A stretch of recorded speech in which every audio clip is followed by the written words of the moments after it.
ते वासुदेवाय। ओम नमो भगवते वासुदेवाय। ओम नमो भगवते वासुदेवाय। नारायणं नमस्कृत्य नरं चैव नरोत्तमं देवीं सरस्वतीं व्यासं ततो जयमुदीरयेत्। नष्टप्रायेष्वभद्रेषु नित्यं भागवत सेवया भगवत्युत्तमश्लोके भक्तिर्भवति नैष्ठिकी। कृष्णाय वासुदेवाय देवकी नन्दनाय च नन्दगोपकुमाराय गोविन्दाय नमो नमः। ओम अज्ञानतिमिरन्धस्य ज्ञानाञ्जनशलाकया चक्षुरुन्मिलितं येन तस्मै श्रीगुरवे नमः। श्रीचैतन्यमनोभीष्टं स्थापितं येन भूतले स्वयं रूपः कदा मह्यं ददाति स्वपदान्तिकं। वन्देऽहं श्रीगुरो श्रीयुताः पदकमलं श्रीगुरून् वैष्णवांश्च श्रीरूपं साग्रजातां सहगणा रघुनाथान्वितं तं सजीवं साद्वैतं सावधूतं परिजनसहितं कृष्णचैतन्यदेवं श्रीराधा कृष्णपदान् सहगणा ललिता श्रीविशाखान्वितांश्च। नमो विष्णुपादाय कृष्णपृष्ठाय भूतले श्रीमते भक्तिवेदांत स्वामिनिति नामिने। नमस्ते सारस्वते देवे गौरवाणी प्रचारिणे निर्विशेष शून्यवादी पाश्चात्य देशतारिणे। नमो महावदान्याय कृष्ण प्रेम प्रदायते कृष्णाय कृष्ण चैतन्य नामने गौरत्विषे नमः। हे कृष्ण करुणा सिंधो दीनबंधो जगतपते गोपेश गोपिका कांत राधा कांत नमोस्तुते। तप्त कांचन गौरांगी राधे वृंदावनेश्वरी वृषभानुसुते देवी प्रणमामि हरिप्रिये।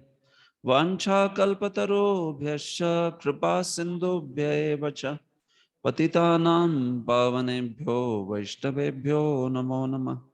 जय श्री कृष्ण चैतन्य प्रभु नित्यानंद श्री अद्वैत गदाधर श्रीवासादि गौर भक्त वृंद।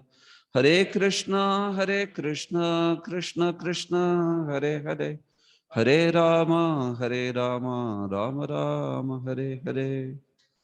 सर्वशास्त्राब्धि पीयूष सर्ववेदैक सत्फल सर्वसिद्धांत रत्नाढ्य सर्वलोकैक दृक्प्रद सर्वभागवत प्राण श्रीमद्भागवत प्रभो कलिध्वांतोदितादित्य श्रीकृष्ण परिवर्तित परमानंद पाठाय प्रेमवर्षाक्षरायते सर्वदा सर्वसेव्याय श्रीकृष्णाय नमोस्तु मे। मदेक बंधो मत्संगिन् मद्गुरो मन्महाधन मन्निस्तारक मद्भाग्य मदानंद नमोस्तुते। असाधु साधुता दायिन् अतिनीचोच्चतारक हान मुंच कदाचिन्मां प्रेम्णा रथकंठयोस्फुर।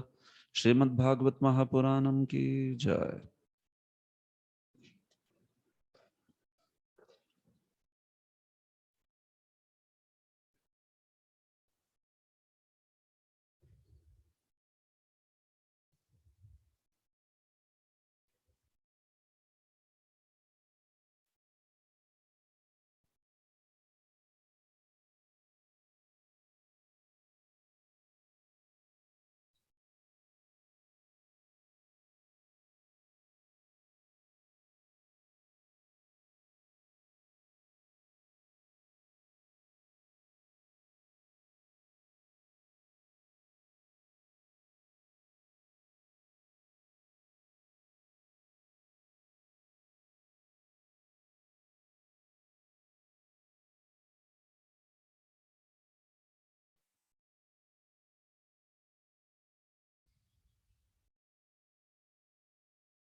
हरे कृष्ण।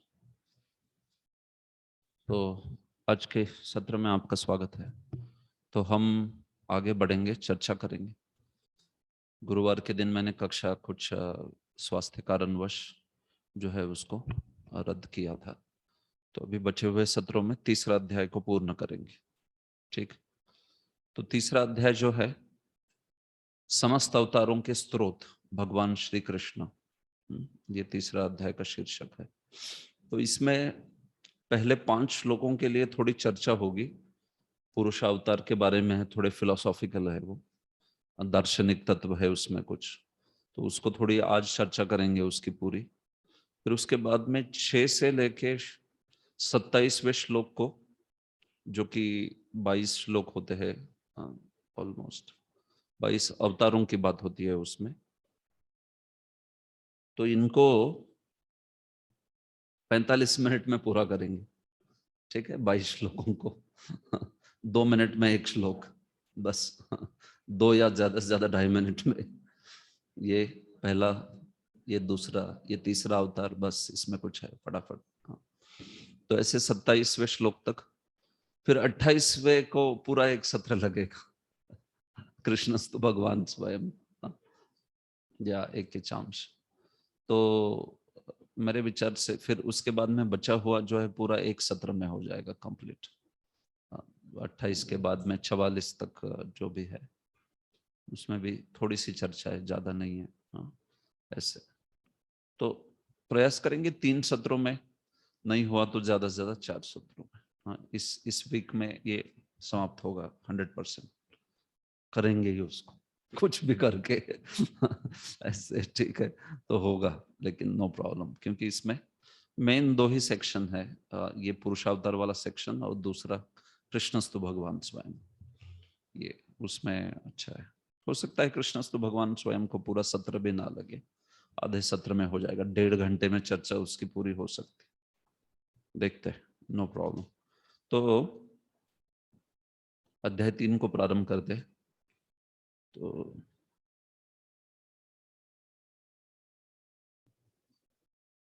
देखिए, पिछले सत्र में हमने दूसरे अध्याय में देखा कि कैसे,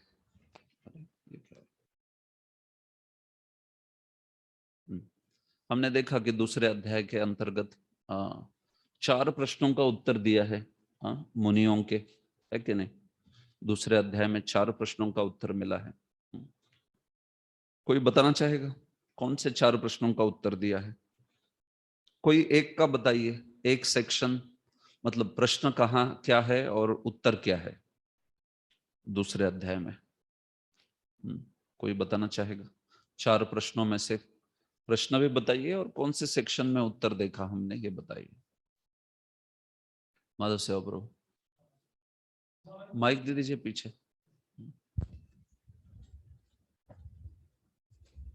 देवक्या गर्भम, मतलब भगवान देवकी के गर्भ में क्यों आया था, उसका 34वें श्लोक में उत्तर दिया था। अंतिम श्लोक में उत्तर है, ठीक है। हाँ, तो ये प्रश्न संख्या 3 है। तीसरा प्रश्न है, सूत जानासि भद्रन्ते भगवान सात्वताम पति देवक्या वसुदेवस्य जातो यस्य चिकीर्षया। किस चिकीर्षा से भगवान जन्म लिए देवकी में वसुदेव के द्वारा? हे सूत, आप जानते हो, हमें भी बताइए, आपका शुभ हो, मंगल हो, भद्रन्ते।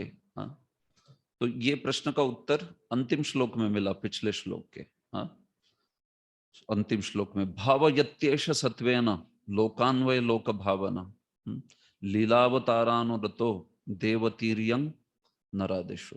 तो क्या करने के लिए आते हैं भगवान? भावयति, हाँ, तो पालयति, हाँ, पालन करने के लिए आते हैं। खास करके विश्वनाथ चक्रवर्ती कहते हैं भाववताम करोति, हाँ, वो भाव प्रदान करने के लिए, भाव भक्ति प्रदान करने के लिए, प्रेम प्रदान करने के लिए आते हैं। ये श्री कृष्ण के अवतार का प्रयोजन है मूलतः, सबको ही। इसका कुंती महारानी के सेक्शन में और विवरण होगा, कुंती महारानी की प्रार्थनाओं में। तो ठीक है, हाँ, तो ये तीसरे प्रश्न का उत्तर हुआ। यस, अन्य कौन से प्रश्नों का उत्तर है दूसरे अध्याय के अंतर्गत?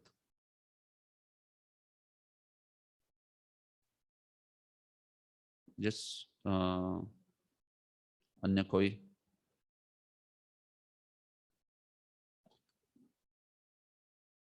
कोई रिवाइज नहीं करते हैं, ज्यादा लग रहा है। ISKCON Rajgarh has raised hand. तो कौन है इस्कॉन राजगढ़ में? यस, गंगापति निमाय प्रभु या चिंत्य बलराम प्रभु, बोलिए बोलिए प्रभु, गंगापति निमाय प्रभु या चिंत्य बलराम प्रभु, जो भी है कोई। कि गलती से हाथ उठाया।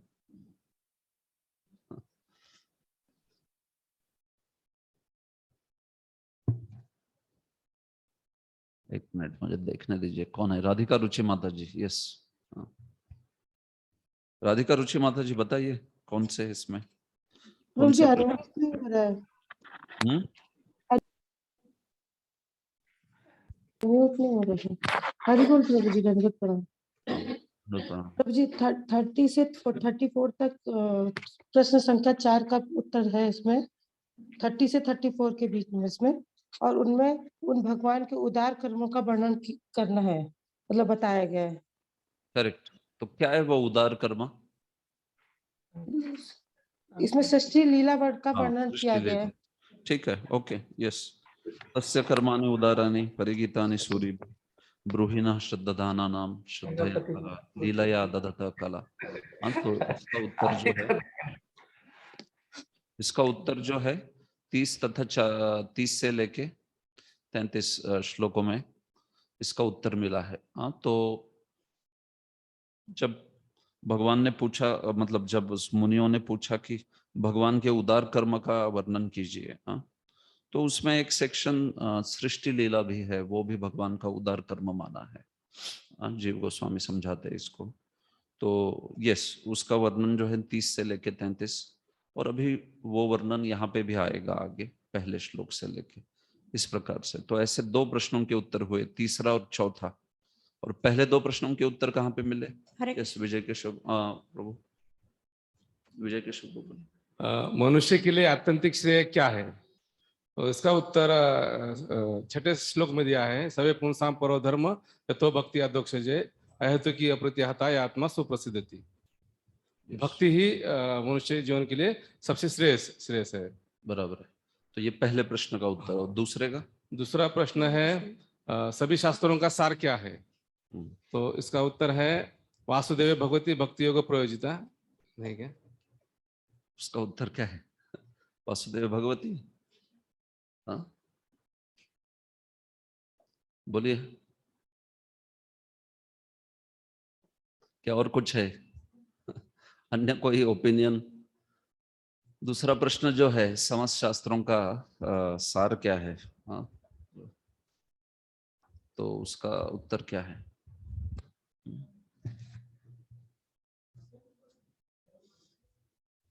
सेम श्लोक है, वही उत्तर है दोनों का। देखिए, मैं वहां पे भी समझाया था, दोनों प्रश्नों का उत्तर एक ही श्लोक है। जस्ट एक मिनट।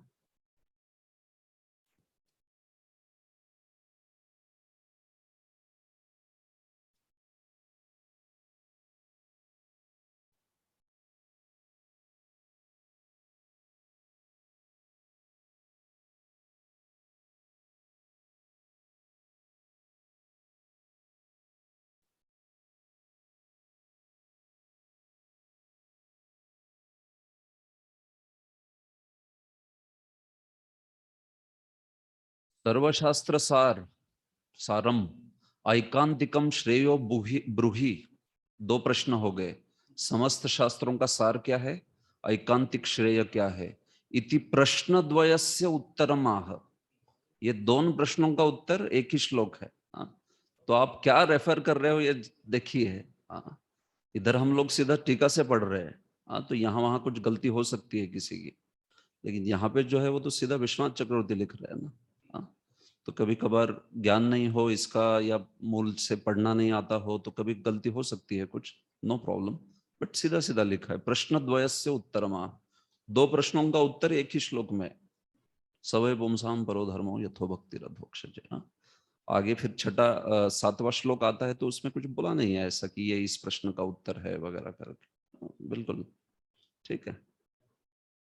तो इस प्रकार से तो ये दो प्रश्नों का और फिर तीसरे और चौथे का ऐसा उत्तर जो है यहाँ पे दिया है। अभी देखिए इस प्रश्नोत्तर में श्रील जीव गोस्वामी कुछ समझाते हैं हमें, तो वो मैं बताऊंगा, फिर आगे बढ़ते हैं आज की चर्चा में। हाँ, तो क्या लिखते हैं जीव गोस्वामी, देखिए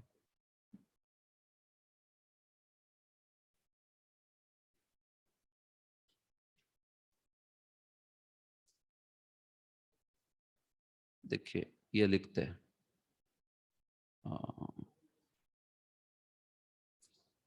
वो तो मैं देख लिया, सॉरी थोड़ा सा मैं स्क्रीन आगे चली गई, नहीं तो यूजुअली रेडी रखता हूँ उसके लिए।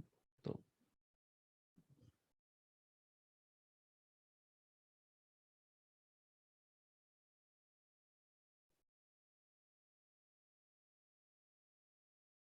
ठीक है, देखिए यहाँ पर एवं एवं ही प्रथम अध्याय टीका प्रतिज्ञाता षट प्रश्न उपपद्यन्ते।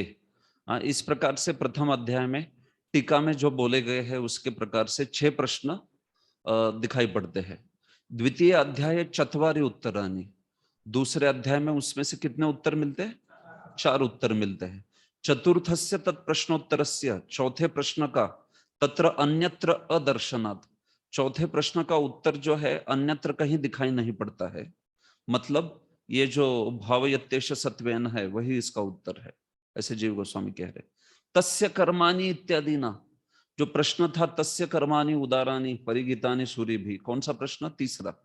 इसके द्वारा विश्व सृष्ट्यादि लीला प्रश्न, जो तस्य कर्माणि उदाराणि था उसके द्वारा पूछा क्या गया है? विश्व सृष्ट्यादि लीला प्रश्न। इसमें विश्व सृष्टि आदि, सृष्ट स्थिति प्रलय आदि की लीला का प्रश्न जो है वो पूछा गया है। तस्य उत्तरम स एवेदम ससर जागरे इत्यादि ना, इसका उत्तर कहां से शुरू होता है? स एवेदम ससर जागरे, कौन सा श्लोक है? 30वां दूसरे अध्याय का। हाँ, तो चौथे प्रश्न का उत्तर दूसरे अध्याय के 30वें श्लोक से शुरू होता है। फिर अंत में अथाख्या ही इत्यादि ना, अवतार कथा प्रश्न। अथाख्या ही हरेर धीमन, अवतार कथा शुभा, लीला विदधतः स्वयं ईश्वर से आत्मा माया। ये चौथा नहीं, ये कितवा? 5वां प्रश्न है। अथाख्या ही इत्यादि ना, अवतार कथा प्रश्न, तो ये कौन सा है? 5वां प्रश्न है। तस्य उत्तरम तृतीयोध्याय, उसका उत्तर पूरा ही तृतीयोध्याय है।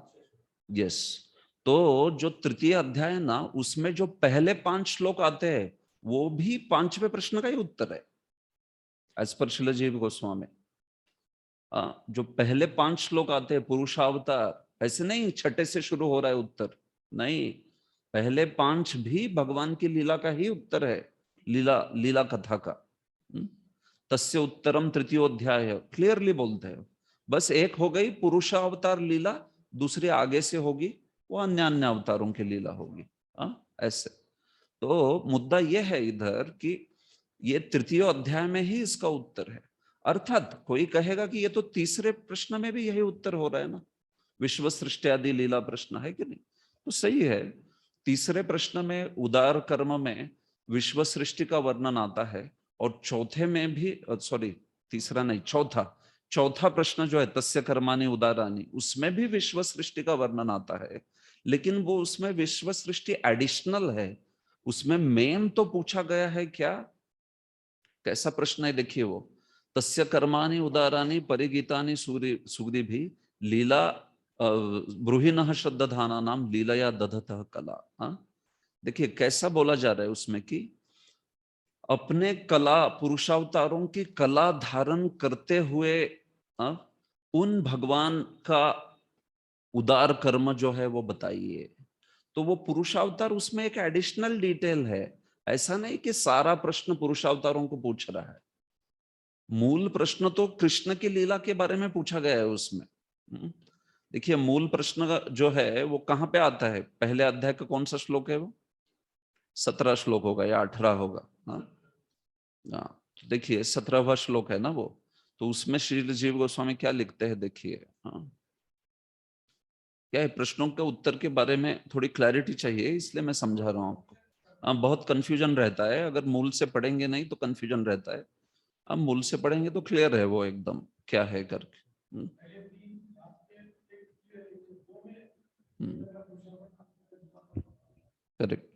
देखिए जीव गोस्वामी, ये जो श्लोक है वो तस्य कर्माणि उदारानि परिगीतानि सूरिभिः, वो वाला श्लोक है। उदारानि कर्माणि मतलब क्या है? परमानंद दात्रिणी जन्मादिनि, मतलब परम आनंद प्रदान करने वाले भगवान के जन्म आदि ये सब लीलाएं जो है ना, उसको बताइए। भगवान का जन्म विश्व की सृष्टि नहीं, भगवान का जन्म। हाँ, तो ये सब आप बताइए। परम आनंद दात्रिणी है ना वो तो। हाँ, सृष्टि लीला में भी आनंद है, बट ये तो आनंद की बात हो रही है ना। परमानंद दात्रिणी, परमानंद दान करने वाले जन्म आदि भगवान की लीलाओं का हमें वर्णन कीजिए। स्वयं परिपूर्णस्य लीलया अन्यापि कला पुरुषादि लक्षणा दधतः। तो मूल तो वो पूछ रहे उन स्वयं परिपूर्ण भगवान की लीला बताइए, लेकिन वे लीला दधतः कला, तो मतलब वो पुरुषावतार भी धारण करते हैं, तो उसके बारे में भी बताइए। ठीक है, पुरुषावतार धारण करने वाले उन भगवान की जन्म आदि आनंद प्रदान करने वाली लीलाएं बताइए, ऐसा प्रश्न का वो कहना है। हाँ? तो इसीलिए इसमें केवल पुरुषावतारों का वर्णन नहीं है, इसमें भगवान की सुंदर सुंदर लीलाओं का वर्णन है। परमानंद दात्रिणी जन्मादिनी, खास करके अन्य अन्य अवतारों के भी जन्म आदि वगैरह के बारे में बात हो रही है। हाँ? और श्री कृष्ण का भी दोनों भी इसमें आता है। बेसिकली श्री कृष्ण का ही संबंध में ये पूछे है प्रश्न। हाँ, बाकी अवतार कथा का जो है वो तो एकदम जेनेरिक है। लेकिन मुद्दा क्या है यहाँ पर? तस्य कर्माणि उदारानि में दोनों चीजें आएगी, एक तो सृष्टि लीला आएगी और दूसरा साथ ही साथ उसमें भगवान के परिपूर्ण लीलाओं का भी उसमें वर्णन जो है वो आना चाहिए। तो फिर उसके बाद में अवतार लीला जो है उसमें खास करके अवतार जो है उसमें जीव गोस्वामी लिखते हैं, देखिए, प्रकरण बलात् अवतारा पुरुषावतार गुणावतार लीलावतार तेषाम कथा लीला। ऐसे तो जब पुरुषावतारों की बातें आती है तो उसमें जब लीला अवतार लीला बताइए आप, हाँ, अवतार लीला कथा का प्रश्न है, तो उसमें पुरुषावतार की भी बात आएगी, गुणावतार की भी आएगी, लीलावतार की भी आएगी। तो इसलिए ये जो प्रथम अध्याय तीसरे अध्याय के पहले 5 श्लोक अवतार लीला कथा प्रश्न से संबंधित नहीं है, वो गलत है। ऐसा नहीं है, वो संबंधित है ना, सीधा लिख रहे जीव गोस्वामी पुरुषावतार करके। पुरुषावतार गुणावतार लीलावतार तो दोनों जगह है, दोनों भी, नो प्रॉब्लम। जो आपका चौथा प्रश्न है और 5वां प्रश्न है, उन दोनों के अंदर सृष्टि आदि लीला का वर्णन हो रहा है, नो प्रॉब्लम, क्योंकि दोनों उसी प्रकार से पूछे गए हैं। ऐसे है। लेकिन जो चौथा है उसमें परिपूर्ण भगवान की लीलाओं का भी वर्णन होना चाहिए, और जो खास करके 5वां है उसमें सारे अवतारों का अन्य अन्य कूर्म मत्स्य आदि वगैरह इनकी भी चर्चा जो है होनी चाहिए। ये जो चौथा है उसमें परिपूर्ण भगवान श्री कृष्ण की लीला और साथ ही साथ पुरुष लीला जो है पुरुषावतारों की, ये दोनों का वर्णन अपेक्षित है। लेकिन जो 5वां है उसमें तो अन्य अन्य अवतारों का भी अवतार लीला कथा जो है वो अपेक्षित है। और उसमें पुरुषावतार भी एक्सपेक्टेड है, नो प्रॉब्लम। तो पुरुषावतार दोनों जगह आ रहा है। और फिर छठा तो एकदम क्लियर है, राइट? ब्रूहि योगेश्वरे कृष्णे धर्मण्ये ब्रह्मण्ये धर्मवर्मणि स्वाम काष्ठाम अधुनोपे तो धर्म कम शरणम गता। तो उसका तो स्ट्रेट वे उत्तर कौन सा है? कृष्णे स्वधामोपगते धर्म ज्ञानादिभिः सह, तो जो कि तीसरे अध्याय में अंत में आएगा। तो वो इस प्रकार से, ठीक है।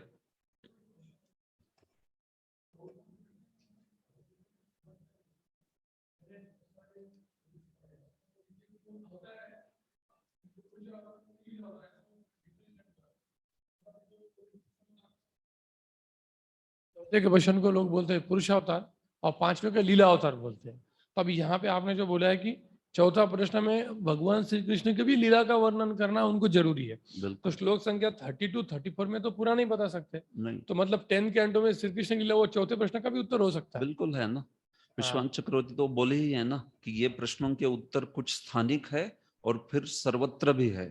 तो स्थानिक तो यहाँ वहां वो पर्टिकुलर आ गया, लेकिन सर्वत्र भी है ये।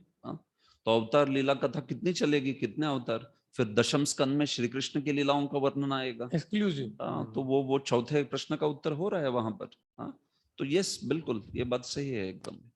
तो इसलिए यहाँ पर आप देखिए, उदारानी को उन्होंने जन्मादिनी कहा है, जन्मादि, परमानंद दात्रिणी, सब कुछ, और स्वयं परिपूर्णस्य।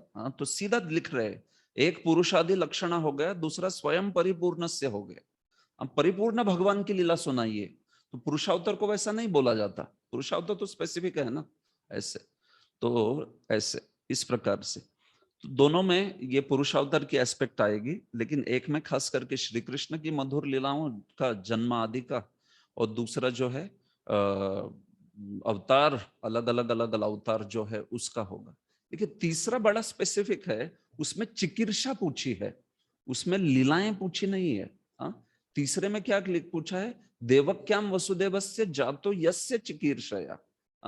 ऐसे तो आप भगवान किस चिकीर्षा से आते हैं, चिकीर्षा मतलब क्या, करने की इच्छा, क्या करने की इच्छा आते हैं भगवान, तो उसको बताइए, उनके अवतार का प्रयोजन बताइए, ऐसा है वो।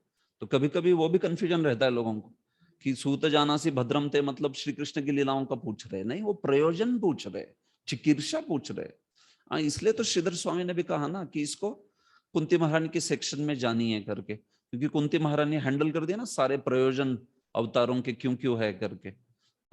सारा भुवना विदो ददो सीदंत्या भूरी भारेना वगैरह वो सब कुछ, और अंत में वो बताती है प्रयोजन क्या है कि ये जो है भवेस्मिन क्लिश्यमाना नामा विद्या काम कर्म भी, वो तो प्रयोजन से डील कर रहा है, तो इसलिए उसको क्लियर हो गया वो तीसरा प्रश्न।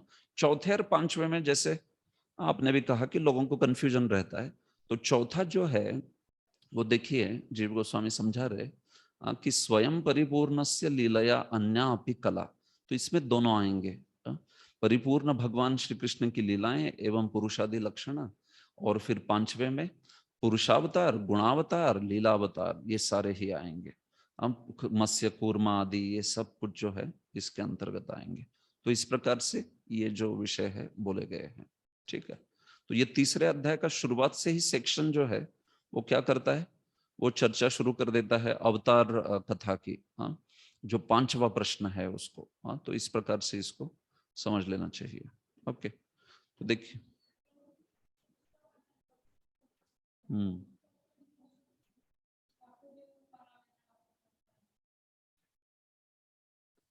नहीं, देखिए आप वैसे तो कनेक्ट तो कोई भी श्लोक से कर पाएंगे उसको, लेकिन जो हमें क्या कहा है कि सवै पुंसाम परो धर्मो यथो भक्ति रधोक्षजे अहेतुक्य प्रतिहता या आत्मा सुप्रसिद्ध। देखिए वासुदेव परावेदा, वासुदेव वो तो क्या कर रहा है, शब्द सारे यज्ञों का सारे यज्ञों का सार वासुदेव है, वेदों का सार वासुदेव है, तो उसमें तो कई चीजें बोल दी, लेकिन स्पेसिफिकली कौन सा श्लोक बोल रहा है, तो वो सवै पुंसाम बोल रहा है कि समस्त शास्त्रों का सार क्या है, अहेतु की अप्रतिहता भक्ति है। समस्त ऐकांतिक श्रेय क्या है, सवै पुंसाम परोधर्म बोल रहा है। ऐसा परोधर्म जो अहेतु की प्रतिहता भक्ति को लेके जाए, या तो फिर अहेतु की अप्रतिहता भक्ति स्वयं, या फिर धर्म भी हो तो उस प्रकार का साधन भक्ति, मतलब वो रेफर कर रहा है बराबर से समस्त शास्त्रों के सार को, और फिर साथ ही साथ ऐकांतिक श्रेय को भी। तो इसलिए वो परफेक्ट है वहां पर। इसमें वासुदेव परावेदा में अन्य अन्य विषय भी बोले गए हैं, उसमें वासुदेव पराक्रिया, वासुदेव, इस प्रकार से सब कुछ, ठीक है। तो देखिए अध्याय 3 जो है इसमें 1 से लेके 5 श्लोकों में भगवान के लीला अवतारों में पुरुषावतार का वर्णन होगा, क्योंकि पुरुषावतार भी लीला है कि नहीं है भगवान, है ना। कौन सी लीला है वो, सृष्टि लीला है वो। यस, देखो भगवान के लिए लीला ही है दोनों भी। श्री विश्वनाथ चक्रवर्ती कहते हैं कि भगवान की सोने की इच्छा हो गई तो फिर भगवान ने सृष्टि लीला की। कारण सागर में सो जाते हैं, और फिर कारण सागर में बोर हो जाते हैं सो के, और अच्छी जगह सोने की इच्छा है तो फिर क्या कहते हैं, ब्रह्मांड में घुस जाते हैं, गर्भोदक्षाई विष्णु के इसमें सोते हैं लिखते हैं वैसे सीधा से। तो ये भगवान की लीला है, सृष्टि लीला। अभी ये भगवान की लीला है, लेकिन उसमें जीव जो है वो बेचारा गड़बड़ करते रहता है, क्योंकि वो उसकी इच्छा से ही, उसमें भगवान का कोई दोष है नहीं, राइट। लेकिन जहां तक भगवान का सवाल है, भगवान के लिए तो ये लीला ही है, वो भगवान लीला कर रहे हैं बस, दैट्स इट। ऐसे वो जो है कोई काम नहीं है, मतलब कोई कर्म की तरह नहीं है भगवान के लिए।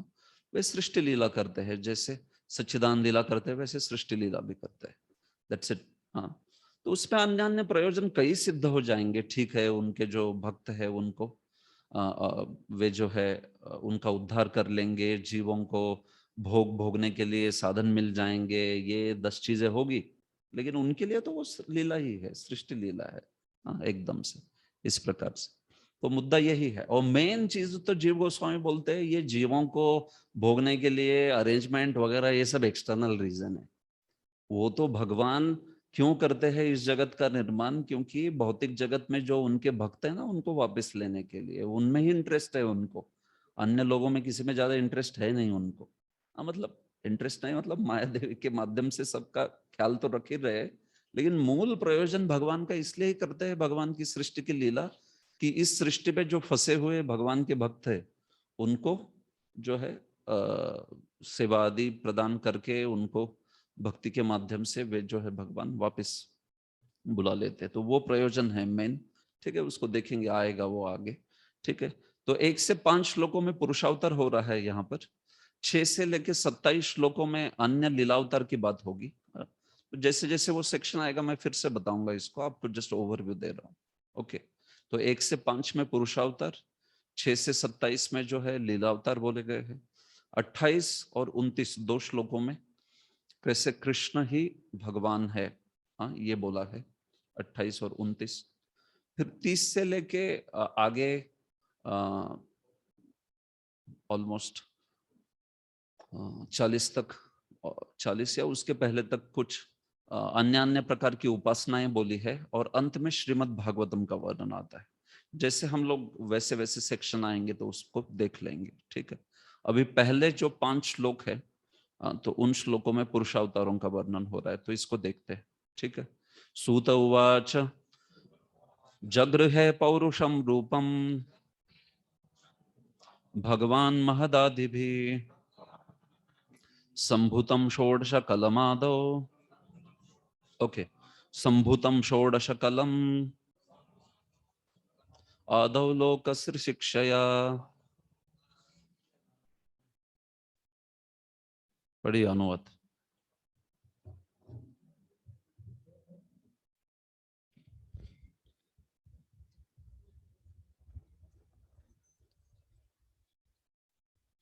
पिगला सुत जी ने कहा, सृष्टि के प्रारंभ में श्री भगवान ने सर्वप्रथम विराट पुरुष अवतार के रूप में अपना विस्तार किया और भौतिक सृजन के लिए सारी सामग्रियां प्रकट की। इस प्रकार सर्वप्रथम भौतिक क्रिया के 16 तत्व उत्पन्न हुए। यह सब भौतिक ब्रह्मांड के निर्माण के निमित्त किया गया। तो देखिए, वैसे तो सृष्टि जो है बड़ा विषय है और इसको द्वितीय स्कंद में पूरे विस्तार से बोला है। तो यहाँ पे कुछ हद तक, जितने हद तक यहाँ पर चीजें बोली है उतने हद तक हम चर्चा करेंगे। आपको सृष्टि से संबंधित बहुत ही प्रश्न है तो फिर उसको द्वितीय स्कंद में ही एकदम डिटेल में पढ़ेंगे। द्वितीय स्कंद के 5वें अध्याय में, 6ठे अध्याय में, फिर उसके बाद में 10वें अध्याय में, तृतीय स्कंद में भी आएगा वर्णन, तृतीय स्कंद में भी। तो वो द्वितीय स्कंद जो है वो खास करके सर्ग विसर्ग का बहुत विस्तार से वर्णन करता है। यहाँ पर सारांश रूप में ये चीजें बोली है कुछ हद तक, ठीक है। तो क्या बोल रहे, देखिए, सूत उवाच, सूत जो है वो बोले, सूत गोस्वामी ही बोल रहे हैं ना, वो कंटिन्यू किए। जगृहे पौरुषम रूपम भगवान महदादि भी। तो इस श्लोक में क्रियापद है जगृहे। जगृहे स्वीकार किया, धारण किया। क्या धारण किया? पौरुषम रूपम, पुरुष रूप को धारण किया। तो किसने धारण किया पुरुष रूप को? भगवान ने। भगवान पौरुषम रूपम जगृहे, ये हो गया कर्ता कर्म क्रिया, ठीक है। भगवान रूपम जगृहे, कीदृशम रूपम? पौरुषम रूपम। भगवान ने पुरुष रूप को धारण किया। ठीक है, तो वो जो पुरुष रूप है उसके बारे में वर्णन आ रहा है। क्या? महदादि भी संभूतम, वो जो पुरुष रूप था उसके अंतर्गत महद, महद अंधकार, महत, महत अंधकार बुद्धि, अंधकार नहीं अहंकार, महत अहंकार बुद्धि आदि सब जो है उन्हीं के अंदर, उस पुरुष रूप के अंतर्गत सारा जो है संभूतम, वो सारा उन्हीं के अंदर था।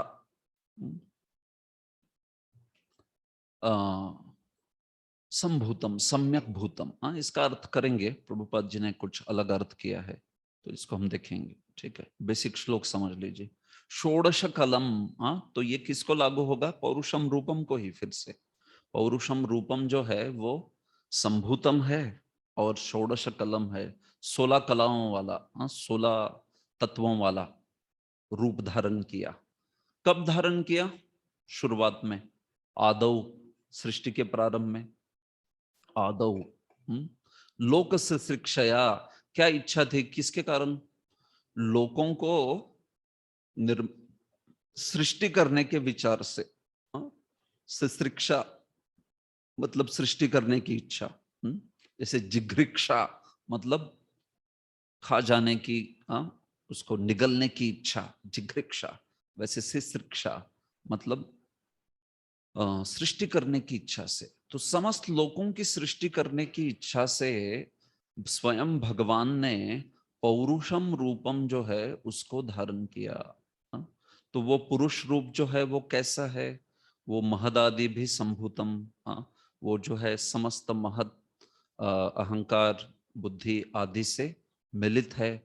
अब उस रूप के अंतर्गत ही है ये सब तत्व, महद वगैरह, महद तत्व वगैरह।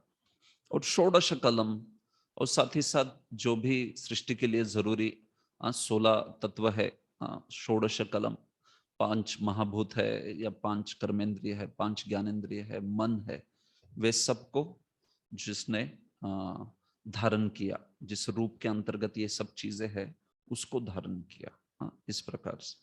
तो ये किस रूप की बात हो रही है? कौन से रूप की बात हो रही है? महाविष्णु और कुछ?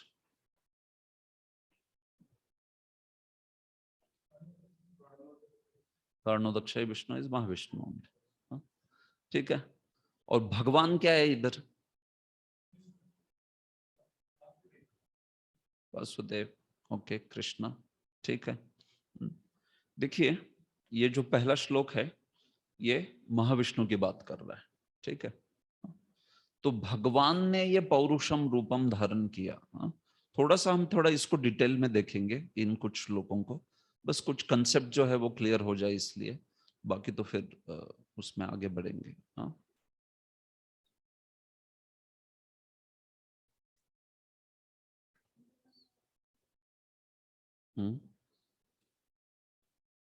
देखिए क्या बोल रहे हैं श्रील जीव गोस्वामी। अच्छा, हमने इसकी कारिका वगैरह देखी नहीं ना। ठीक है, श्रीधर स्वामी का पहले देखते। अवतार कथा प्रश्ने तृतीय तु उत्तराभिदा पुरुषाद्यवतारोक्त्या तत्तच्चारित्र वर्णनई, तत्चारित्र वर्णनई।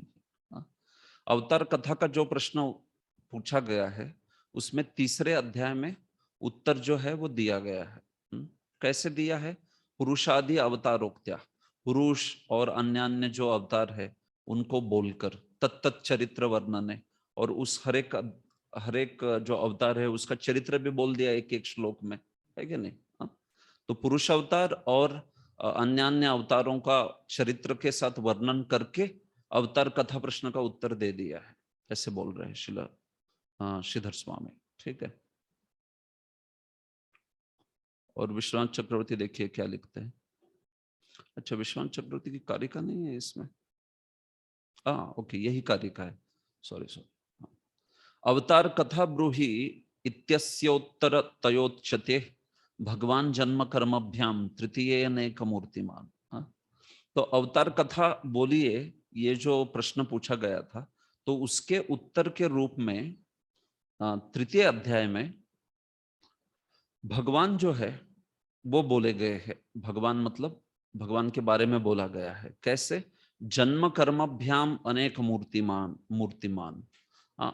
अनेक प्रकार के जन्म एवं कर्म के द्वारा जो अलग अलग अलग रूप धारण करते हैं, उनके द्वारा ये जो अवतार कथा जो है उसका उत्तर दिया गया है तीसरे अध्याय के अंतर्गत। तो इस प्रकार से अवतार कथा का उत्तर जो है वो तीसरे अध्याय में मिल रहा है। तो श्रील जीव गोस्वामी और विश्वनाथ चक्रवर्ती दोनों ने भी इसके ऊपर काफी कमेंट्री जो है वो लिखी हुई है। तो इसको देखते हैं। देखिए, जो यहाँ पर भगवान है वो भगवान षडेश्वर्य पूर्ण भगवान है। तो ये भगवान ने पौरुषम रूपम धारण किया। ठीक है। तो विश्वनाथ चक्रवर्ती देखिए इसमें लिखते हैं, पूर्वाध्यायांते लीलावतारानुरतः इति उक्तवम। पिछले अध्याय में बोला गया था कि लीलावतार अलग अलग अलग धारण करके भगवान सारे जीवों का भावयति पालन करते हैं। तत्र का तस्य लीला, उन भगवान की क्या लीलाएं हैं, केवा अवतारा, कौन कौन से अवतार है। इति अपेक्षायाम, इस अपेक्षा में प्रथमम पुरुषावतारम आह। तो उस प्रश्न के उत्तर में कौन सी लीला पहले बोली जा रही है? पुरुषावतारों की लीला पहले बोली जा रही है। जगृह इति पंचभे, 5 श्लोकों में जगृह से प्रारंभ करके। तो पौरुषम पुरुषाकारम पुरुष संयम वा, भगवान ने वो रूप धारण किया जो कि पुरुष के आकार का है या पुरुष नाम से प्रसिद्ध है, ऐसे। अतः अभी देखिए यहाँ पर कुछ ये ऑब्जेक्शन रेज करते हैं। ननु जगृहे इति चेद उच्यते तर्हि तद रूपम पूर्वम नासित इति अवगत्या तद रूपस्य अनित्यत्वम प्रसक्तम। देखिए आपने क्या किया, भगवान ने ये रूप धारण किया बोल रहे आप, तो मतलब ये रूप पहले था नहीं ना। जगृहे अगर आप बोलते हो तो मतलब तद रूपम, वो पौरुषम रूपम पूर्वम नासित, पहले वो नहीं था।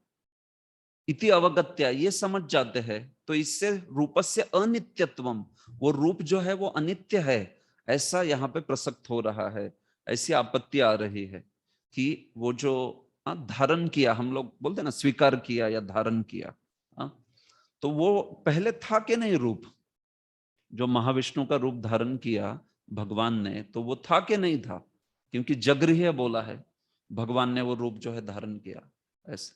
तो वो बोल रहे कि अगर धारण किया तो कोई कहेगा कि ये मतलब रूप नहीं था पहले, मतलब ये अनित्य रूप है, ये टेम्पररी है, क्योंकि कुछ समय ऐसा होता है जब वो नहीं होता है, इसका अर्थ, इसलिए तो धारण किया ऐसे कहा रहा है। तो कहते हैं इसके उत्तर में वो शब्द यूज किया है सम्यक भूतम, संभूतम बोला है ना, संभूतम शब्द उसका उत्तर दे रहा है। अरे भाई परम सत्यम पूर्व पूर्वम अपि सदैव स्वरूपेन स्थितम एव, वो रूप हमेशा रहता ही रहता है, वो है ही। महाविष्णु जो है भगवान का शाश्वत रूप है, पहले भी था, रहता ही है वो हमेशा ही सृष्टि में। उसको क्या किया, बस जगृहे लोक सृष्टम सृष्टि उपादत्ते, सारे लोगों की सृष्टि करने के लिए उसको बस स्वीकार किया, प्रकट किया। ग्रहणस्य विद्यमान वस्तु विषयत्वाद, जीव गोस्वामी श्री विश्वनाथ चक्रवर्ती कहते हैं कोई चीज बोली जाती है ग्रहण करो, तो वो चीज होनी चाहिए कि नहीं। ग्रहण करो, जगृहे मतलब ग्रहण किया। तो मैं आपको बोलता हूं ये नोटबुक को ग्रहण करो, तो नोटबुक होना चाहिए कि आपको बोल रहा हूं मैं क्रिएट करोगे इसको, ऐसे जगृहे।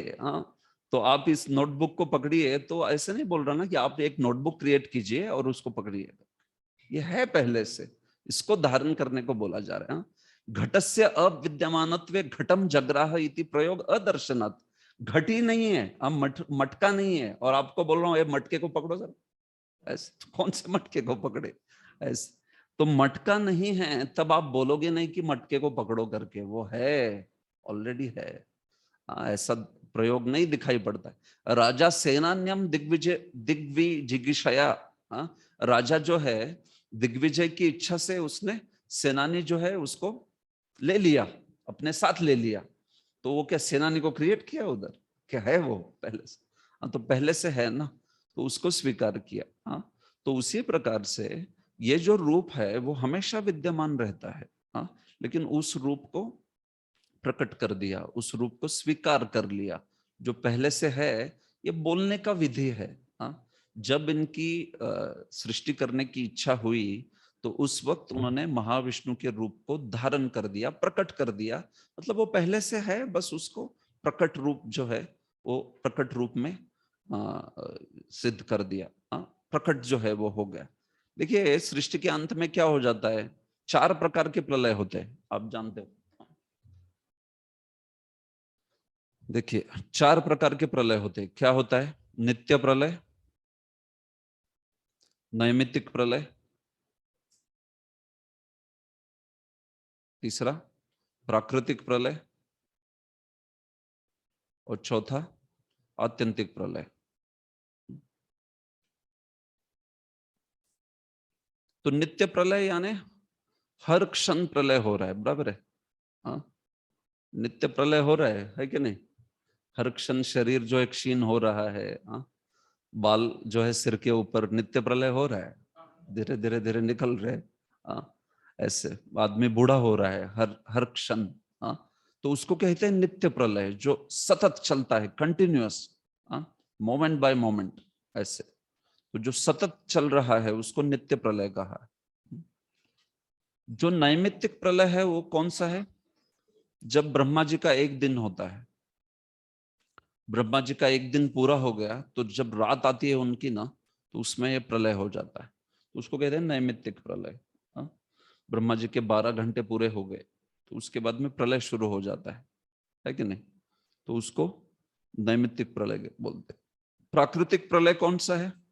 ब्रह्मा जी का जीवन अंत हो जाता है, ब्रह्मा जी का जीवन काल समाप्त हो गया, तो अभी जो विश्व है पूरा, तो वो समाप्त हो जाएगा पूरा पूरा, हाँ। महाविष्णु के अंदर समा जाएगा वो पूरा, तो उसको कहते हैं प्राकृतिक प्रलय। और आत्यंतिक प्रलय कौन सा होता है? जिस वक्त व्यक्ति जो है इस पूरे ब्रह्मांड को, इस पूरे माया शक्ति को पार करके भगवान के धाम चला जाता है, उसको कहते हैं आत्यंतिक प्रलय, हाँ? सीधा भगवान के धाम में चला गया या ब्रह्म ज्योति में चला गया, हाँ? तो ये जो है उसको आत्यंतिक प्रलय कहा जाता है। मतलब अभी वो वापस कभी नहीं आएगा इस जगत में, हाँ? नित्य प्रलय वाला व्यक्ति तो क्या है, हाँ, सतत हो रहा है प्रलय, वो तो जीवन जो है उसके अंत में दूसरा शरीर धारण करेगा, इधर ही घूमेगा, हाँ, भौतिक जगत में। नैमित्तिक प्रलय वाला ब्रह्मा, तो ब्रह्मा जी के नैमित्तिक प्रलय में सारे जीव जो है वो ब्रह्मा जी के शरीर में चले जाते हैं, हाँ। लेकिन जैसे ही फिर दिन आता है तो फिर से प्रारंभ हो गया। प्राकृतिक प्रलय में भी ब्रह्मा और ये सब मंडली जो है वो हम लोग देखते हैं कि ब्रह्मा जी और उनके जो पालन करने वाले हैं, उनके शिष्य जो है शुद्ध, वे सारे के सारे भगवान के धाम चले जाते हैं, लेकिन सारे जीव नहीं चले जाते, हाँ। जो कुछ जीव जिन्होंने वो सिद्धि प्राप्त नहीं की है, वैसा चेतना जो है विकसित नहीं की है, वो महाविष्णु के शरीर में जाते हैं, और अगला जब सृष्टि होता है तो क्या होता है, बाहर आते हैं फिर से महाविष्णु के शरीर से, सारे कर्म के साथ अपने चले जाते हैं वो अंदर, और फिर जब बाहर आते तो पिछला कर्म जो है उसके अनुसार फिर से चालू कर देते हैं। तो ये प्राकृतिक प्रलय के बाद भी बोल रहा हूं मैं, हाँ। प्राकृतिक प्रलय मतलब सारा विश्व हो गया, सब लोग चले गए, ब्रह्मा भी चले गए, तो भी वो आ गया इधर फिर से, वो जो जीव है वो चला नहीं गया, हाँ। ऐसे तो वो बैक बेंचर है वो, हाँ। एक डिवोटी बोलते थे, Kaliyuga souls are perpetual back benchers, ऐसे, हाँ। जैसे कोई स्कूल होता है, कॉलेज होता है, उसमें सारे एक एक करके पास आउट होते जाते हैं, लेकिन कुछ लोग होते हैं उधर सेवा करते हैं स्कूल की, हाँ, या कॉलेज की, सालों साल, मतलब पास ही नहीं होते, वो पढ़े ही रहते उधर ही, हाँ। तो वैसे जब महाविष्णु के अंतर्गत समस्त समस्त ब्रह्मांड चले जाते हैं, तो उस ब्रह्मांड के सारे जीव का हो गया ना अभी, बस और कितना। तो लेकिन ऐसा होता नहीं, उसमें से ब्रह्मा जी आदि वगैरह सब चले जाते हैं, हाँ? लेकिन जो जीव है वो फिर से वापस आता है। जो जीव भगवान के धाम जाने के लिए पात्र नहीं हुआ, उतना उसने चेतना विकसित नहीं की भक्ति आदि से, तो वो फिर से इस जगत में आके फिर से वो कर्मों के अनुसार अपने शरीर लेते रहता है। ऐसे वो तो बहुत रेयर, विश्वनाथ चक्रवर्ती कहते हैं बहुत क्वचित, वेरी वेरी रेयरली कोई ब्रह्मा जो है वो वापस आएगा, ऐसा होता नहीं कभी, वो बोलते हैं कभी तो कोई जिस ब्रह्मांड में वो थोड़ी उनकी स्वतंत्र धारा होती है, विचारधारा, उसमें ऐसा हो जाता है, लाइक दैट। सारे तो नहीं बोलते, वो क्वचित बोलते हैं कि कोई एक आध हो सकता है, नहीं होगा। विश्वनाथ चक्रवर्ती चतुर्थ स्कंद में लिखते हैं ये चीज, कि हाँ क्वचित, प्राय एकदम, वो कहते हैं हाँ एकदम ऑलमोस्ट 99, मतलब वो परसेंटेज नहीं देते, बट वो बोलते कि प्राय ब्रह्मा मतलब शुद्ध भक्ति होता है, और ब्रह्मा जो है चला जाता है भगवान के धाम अमृत्यु के, मतलब वो उनका ये समय होने के बाद पश्चात प्राकृतिक प्रलय के वक्त। लेकिन बोलते कि कहीं जहां पर ब्रह्मा जी के स्वतंत्र विचार हो उनके बहुत ही, और उनके फॉलोअर्स भी ब्रह्मा जी को स्वतंत्र ईश्वर मानते हैं, तो फिर ऐसी केस में ब्रह्मा जी और वो वापिस आते हैं, नहीं तो ऐसा नहीं होता कभी, वो बोलते एकदम क्वचित, रेयरली ऐसा कुछ हो सकता। ऐसे नहीं कि ब्रह्मा जी जो है वो बहुत सारे ब्रह्मा आते ही रहते हैं नीचे, नहीं ऐसा नहीं होता, लाइक दैट। तो वही बात है ना कि ब्रह्मा जी के साथ जो ब्रह्मलोक के सारे लोग हैं, तो उसमें जिन्होंने सिद्धि, मतलब जो वैसी चेतना जो है वो धारण की है ब्रह्मा जी की तरह, और वो प्राय कहे है, वो उसमें से कोई आएगा नहीं। तो विश्वनाथ चक्रवर्ती कहते हैं कि ब्रह्मा और प्राय ब्रह्मा के सारे फॉलोअर्स प्राकृतिक प्रलय में भगवान को प्राप्त कर ही लेते हैं, लेकिन जहां ब्रह्मा ही वापस आ गया तो उनके फॉलोअर भी वापस आएंगे। मतलब क्यों? क्योंकि वो सारे ही लोग उसी धारणा वाले हैं, ईश्वर से स्वतंत्र धारणा वाले हैं, ऐसा। तो वो बोलते कि क्वचित अंडांतर मध्यवर्ती, ऐसा वर्ड यूज किया है उन्होंने, when some very exceptional cases ऐसा कुछ हो सकता, ऐसे नहीं तो ये जनरल केस नहीं है ऐसे। ऐसे हम्म जब ब्रह्मा जी का नैमित्तिक प्रलय होता है तो उसमें जो ब्रह्मा जी है, तो सारे के सारे ब्रह्मा और ऊपर के जो सारे ही जीव है, सारे के सारे मिला के गर्भोदक्षाई विष्णु में सो जाते हैं। That's the point.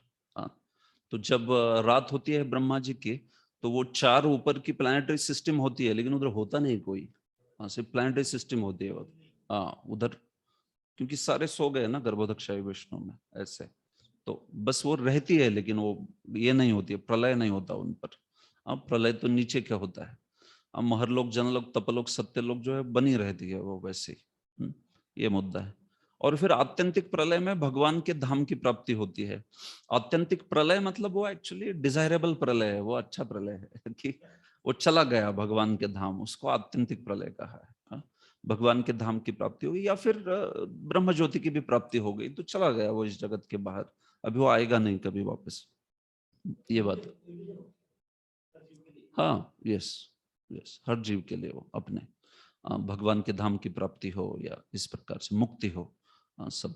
तो देखिए क्या हो रहा है इधर, जब ये बात कही जा रही है कि यहाँ पे भगवान जो है क्या कर रहे हैं, जगृहे, वो प्रकट कर रहे हैं इस रूप को। तो मुद्दा यही है यहाँ पर कि वे भगवान जो कि वासुदेव है, या भगवान जो कि वासुदेव है बेसिकली, यहाँ पर तो सही बोला था आपने वो। तो जो भगवान वासुदेव है वे जगृहे पौरुषम रूपम, मतलब वो पुरुष रूप धारण करते हैं, इस महाविष्णु के रूप को प्रकट करते हैं बेसिकली। और इस महाविष्णु के रूप को प्रकट करके आगे अभी इनसे सब कुछ आने वाला है। महद तत्व आने वाला है, महद तत्व से अहंकार आदि आने वाला है। तो जब सृष्टि का प्राकृतिक प्रलय हो जाता है तो सब उनके अंदर समाया हुआ रहता है ये। तो ये सारा का सारा उनके अंदर समाया हुआ रहता है, और वे जो है वो भगवान में समाये रहते हैं। महाविष्णु स्वयं भी भगवान में चले जाते हैं, वो वासुदेव में के अंतर्गत। तो इसका अर्थ ये हो गया कि महाविष्णु जो है अभी है नहीं, नहीं ऐसी बात नहीं, वो है, निश्चित रूप से है। वो केवल भगवान जो है उनके अंदर है। भगवान मतलब यहाँ पर वासुदेव की बात हो रही। तो अभी जो है वो वासुदेव उनको प्रकट कर देते हैं, वासुदेव जो है वो उस महाविष्णु को प्रकट कर देते हैं, एकदम कारणार्णवशाही विष्णु को जो है वो प्रकट कर देते हैं। तो इसलिए जगृहे कहा गया है। श्रील जीव गोस्वामी भी कहते हैं इस चीज को कि ये जो है ना भगवान, तो ये भगवान पौरुषम रूपम जगृहे, मतलब देखिए प्राकृत प्रलय स्वस्मिन लीनम, प्राकृत प्रलय में जो उनमें लीन है वो कौन है? उनमें लीन कौन है? ये किसकी बात हो रही है? प्राकृत प्रलय में देखिए क्या बोला जा रहा है, भगवान ने पौरुषम रूप को धारण किया, या स्वीकार किया, ग्रहण किया। तो कौन है ये? तो बोलते हैं सर्गारंभ है, इस सृष्टि के प्रारंभ में जगृहे मतलब उस रूप को ग्रहण किया। तो प्राकृत प्रलय मतलब, प्राकृत प्रलय मतलब तीसरा। तो कोई है इस जगत में? तब कोई नहीं है, केवल बचे हैं महाविष्णु। तो महाविष्णु भी उनमें लीन होते हैं तब, स्वस्मिन लीनम। तो ये भगवान में महाविष्णु के लीनता की बात हो रही है, समझ रहे इस चीज को? तो उन महाविष्णु में जीव वगैरह लीन है वो तो ठीक है, वो तो चलेगा, वो महद जीव सब लीन है उनमें, प्रकृति लीन है, लेकिन मेनली वो महाविष्णु भी अंदर है किसी के। किसके अंदर है वो? भगवान के, वासुदेव के, ऐसे। तो वो बात जो है वो बोली गई है यहाँ पर ऐसे, लाइक दैट। तो उनको वहां पे प्रकटतया स्वीकृतवान, उन्होंने प्रकट कर दिया उनको। तो इस अर्थ को लेके कोई ऐसे ना बोले कि अरे ये मतलब ये भी टेम्पररी फॉर्म है भाई महाविष्णु का भी। तो वो नहीं है बात, वो विश्वनाथ चक्रवर्ती ने समझाई कि वो टेम्पररी नहीं है, वो रहते ही रहते हैं, वो बस उनका मैनिफेस्टेशन जो है वो किया जा रहा है इस प्रकार से। तो क्यों किया ये लोक शिक्षया? तो उन महाविष्णु के शरीर में जो भी कोई लीन हुए हैं, लीन मतलब अगेन, लीन मतलब ऐसे मत समझिए कि लीन हो गए मतलब दोनों एक हो गए। लीन है मतलब उनमें है, अंदर है उनके। सारी प्रकृति है, सारे जीव है। कौन से जीव? जो उधर गए नहीं भगवान के धाम, वो वाले सब है। अभी उनको सबको बाहर लाएंगे, वो खेलो जो माया के साथ खेल खेल ले तुम लोगों को, इस प्रकार से। तो उस प्रकार से, तो दैट इज लोक शिक्षया। तस्मिन नैव लीना नाम लोका नाम, उन भगवान में, उन पुरुष अवतार में जो लीन हुए हैं, ऐसे समष्टि व्यष्टि सारे जीवों को शिक्षया, उनका जो है यहाँ पर प्रादुर्भाव करने के लिए। देखिए ये शब्द थोड़े जरा सीख लीजिए, ये शब्द काम में आने वाले हैं बहुत ही। एक शब्द है व्यष्टि, ठीक है, दूसरा है समष्टि।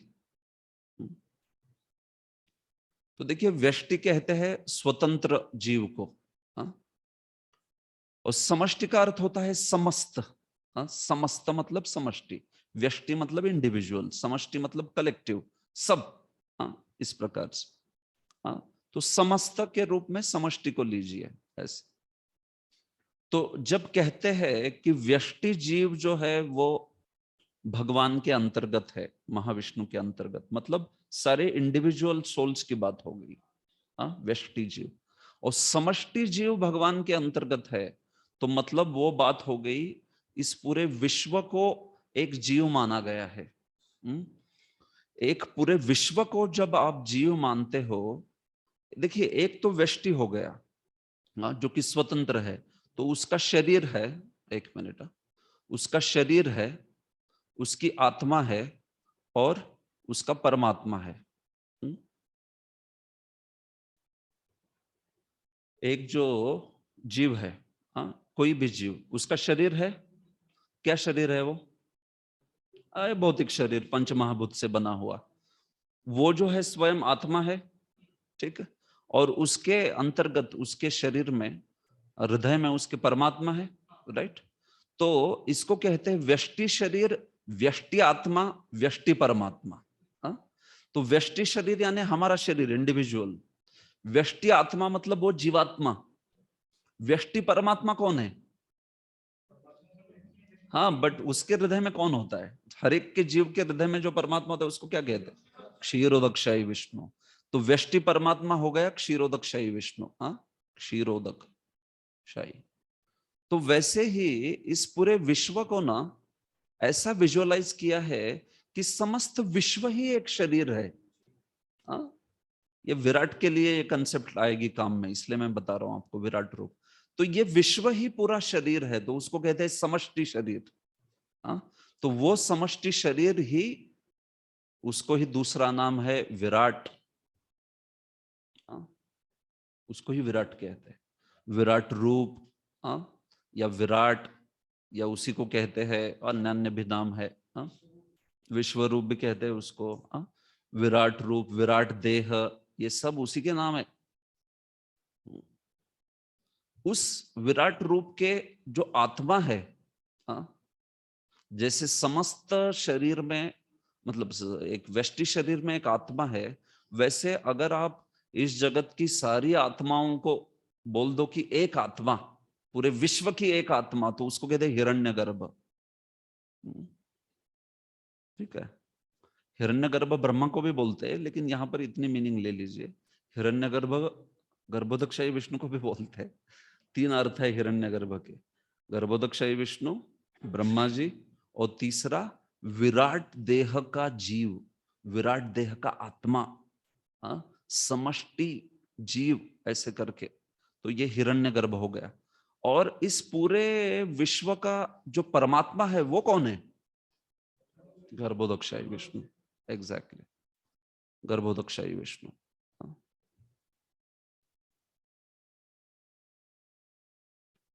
तो जब मैं कहूंगा कि भाई व्यष्टि आत्मा, तो कौन है? जीवा। व्यष्टि शरीर मतलब वो उस स्वतंत्र शरीर। व्यष्टि परमात्मा क्षीरोदकशाही विष्णु। समष्टि शरीर, समष्टि आत्मा, समष्टि परमात्मा। तो ऐसे ऐसे बातें होती है, ये सब इसमें बातें होंगी। हाँ, समष्टि अंतर्यामी, आप मत बोलो हाँ सब एक है, परमात्मा है। अरे प्रेसिजन से बोली जाती है चीजें। हाँ, हर चीज जो है वो, ठीक है। तो जब क्षीरोदकशाही विष्णु की बात आ गई, व्यष्टि परमात्मा, भले ही वो गर्भोदकशाही से अभिन्न है, हाँ, लेकिन जहां व्यष्टि परमात्मा बोला, तो वो जो है वो क्षीरोदकशाही है, वो उनका रूप अलग है, और जो समष्टि परमात्मा है उनका रूप अलग है। गर्भोदकशाही विष्णु लेटे हुए, व्यष्टि परमात्मा क्या लेटे हुए? वो क्या है? वो खड़े हुए हैं। हाँ, तो वैसा है। तो उसके हिसाब से योगी का भी ध्यान अलग अलग रहता है। एक योगी व्यष्टि परमात्मा पे ध्यान करने वाले हैं, दूसरे जो है समष्टि परमात्मा पे ध्यान करने वाले, ऐसा रहता है उनकी प्रोसेस में भी। हाँ, तो जो भी हो, मुद्दा यहाँ पर यह है कि ये सारी चीजें जब आप इसके कंसेप्ट देखोगे क्रिएशन में, तो उसमें काम में आएगी, इसलिए टर्मिनोलॉजी से क्लियर रहिए। और व्यष्टि मतलब स्वतंत्र, स्वतंत्र जीव, समष्टि मतलब समस्त। तो जब ये बात बोली जा रही है कि देखिए यहाँ पर लोक शिश्रिक्षया, तो क्या बोल रहे? तस्मिन एवं लीला नाम लोका नाम समष्टि व्यष्टि उपाधि जीवानाम से शिक्षया। सारे व्यष्टि जीवों का, वहां पर जिन्होंने व्यष्टि उपाधि धारण की है, ऐसे जीवों की शिक्षा के लिए, समष्टि जीवों की शिक्षा के लिए, मतलब मैं बेसिकली कह रहे समस्त जीवों की, समस्त जीव जो कि भगवान के धाम नहीं जा सके अभी, उनको फिर से इस जगत में आके अपने कर्म के अनुसार आगे बढ़ना है, तो उन सब जीवों के इसके लिए शिक्षा के लिए, उनको सृजन करने के लिए भगवान ने ये रूप जो है वो धारण किया। हाँ, इस प्रकार से ये चीज जो है समझाई जा रही है। तो इसमें देखिए श्री विश्वनाथ चक्रवर्ती क्या कहते हैं? महद आदि भी, तो ये महद आदि भी जब बोला जाता है तो उसमें महत्त्व आ गया, अहंकार आ गया, उसमें बुद्धि आ गई, या फिर 5 तन मात्राएं आ गई, वो सब आएगा। तो उन चीजों की अभी आप चिंता मत कीजिए, आप बेसिकली जस्ट फॉर्म कौन सा है ये समझिए। समष्टि व्यष्टि नाम, सारे समष्टि जीवों का, व्यष्टि जीवों का, भुवनाना नाम, सारे जो स्थान है, लोक है, उनकी जो, उनको सृजन करने की जो इच्छा है, उस इच्छा के लिए ये रूप धारण किया। तो उसमें षोडश कलम की बात करते हैं। तो क्या कहते हैं? षोडशा एव कला यस्मिन इति। तो वो जो पौरुषम रूपम है, महाविष्णु का रूप है, वो षोडश कलम है। तो जब चांद जो होता है षोडश कला के साथ होता है, तो मतलब क्या उसका? 16 कलाओं से पूर्ण चांद मतलब, हाँ, तो 16 कलाओं से पूर्ण मतलब पूर्ण चांद। हाँ, उसका अर्थ हो गया पूर्ण चांद, है कि नहीं? अमावस्या से शुरू होके बढ़ता है ना वो, तो षोडश कला वाला चांद मतलब पूर्ण चांद। हाँ, तो वैसे ये जो परमात्मा है, हाँ, वो महाविष्णु है, वे भी षोडश कलम कहे हैं। मतलब क्या? जो मत्स्य कूर्मा आदि सारे अवतार है उनसे आने वाले हैं, उन सारे अवतारों के जो निधान है, वो समस्त जो भी अवतार आएंगे परिपूर्ण, या इस जगत के सृजन के लिए जो जो जो जो चीजें चाहिए वो सब कुछ उन्हीं के अंतर्गत है। हाँ, ऐसे वे भगवान, ऐसे वे परमात्मा, उनको षोडश कलम कहा है। हाँ, ये भी एक अर्थ होगा। वैसे तो षोडश कला का वो अर्थ है दूसरा, कि जिनमें पंच महाभूत है, पंच ज्ञानेन्द्रिया, पंच कर्मेंद्रिया, सारे जीवों के, वैसा है। लेकिन ये भी अर्थ एक जो है वो किया है। तो क्या है वो? महाविष्णु। ये महाविष्णु है, प्रकृति क्षणकर्ता, जो प्रकृति पर दृष्टिपात करते हैं। और फिर क्या? संकर्षणांश, वो किसके अंश है? संकर्षण के। हाँ, महाविष्णु जो है वो संकर्षण के अंश होते हैं। वासुदेव जो है वो वासुदेव भगवान है यहाँ पर इस श्लोक में, भगवान वासुदेव। लेकिन जो पौरुषम रूपम है वो किसके अंश है? वो संकर्षण के। और फिर गर्भोदक्षाई विष्णु प्रद्युम्न के, और जो क्षीरोदक्षाई विष्णु वो अनिरुद्ध के। ऐसे अंश जो है आगे चलेंगे। संकर्षण के अंश जो है वो महाविष्णु है, प्रद्युम्न के जो है वो गर्भोदक्षाई, और अनिरुद्ध के जो है क्षीरोदक्षाई विष्णु।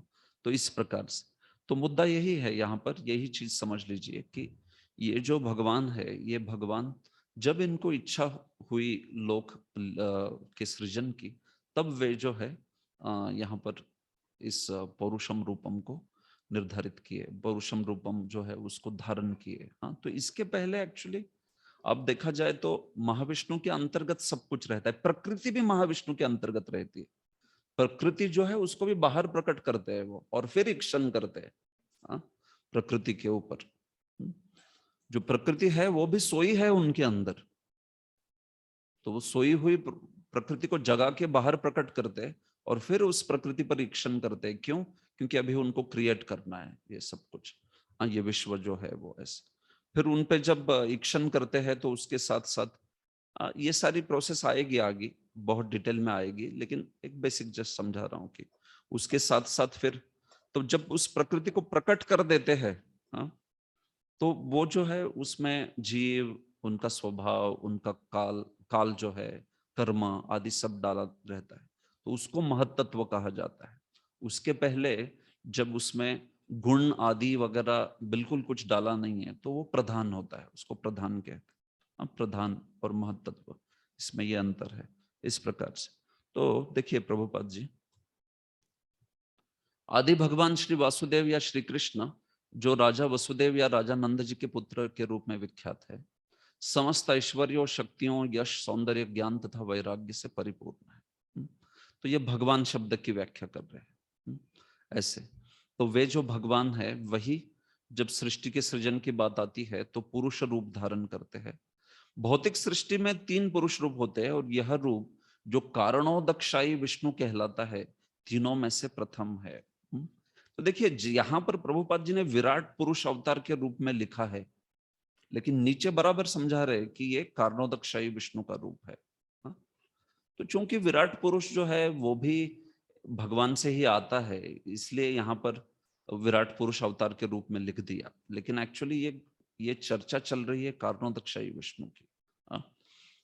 आगे चल के कारणोदक्षाई विष्णु जो है उनसे गर्भोदक्षाई विष्णु आएंगे। और वो जो गर्भोदक्षाई विष्णु है वो विराट रूप से अभिन्न माने हैं उस विश्व के अंतर्गत। यहाँ पे विराट रूप की बात नहीं हो रही है एक्चुअली, तो वो प्रभुपाद जी समझाते हैं बराबर तात्पर्य में ऐसे। लेकिन चूंकि सारा विश्व जो है विराट पुरुष के साथ उसकी तुलना हुई है, इसलिए यहाँ पे विराट पुरुष लिख दिया ऐसे। अन्य रूप है गर्भोदक्षाई विष्णु तथा क्षीरोदक्षाई विष्णु, जिनके बारे में हम क्रमशः जानेंगे। ठीक है। बद्ध जीवों को भौतिक जगत में पदार्थ को भोगने का अवसर दिया जाता है, किंतु इसके साथ ही उन्हें अपना वास्तविक स्वरूप समझने का अवसर भी प्रदान किया जाता है। जो जीव जितने भाग्यशाली होते हैं, भौतिक संसार में अनेकानेक जन्मों के पश्चात इस सत्य को ग्रहण करके श्री वासुदेव की चरण कमल की शरण में जाते हैं। वे नित्य मुक्त जीवों के साथ श्री भगवान के परम धाम में प्रवेश करने के अधिकारी होते हैं। तो ये प्राकृत प्रलय में वे सब चले जाएंगे, लेकिन इसके पश्चात ऐसे भाग्यशाली जीवों को आने की जरूरत नहीं पड़ती। लेकिन किंतु जो जीव स्वाभाविक सत्य को ग्रहण नहीं कर पाते, इस सृष्टि के प्रलय के समय महत तत्वों में पुनः मिल जाते। जब पुनः सृष्टि होती है तो ये महत तत्व पुनः उन्मुक्त होता है। हाँ, तो ये कौन से प्रलय की बात हो रही है?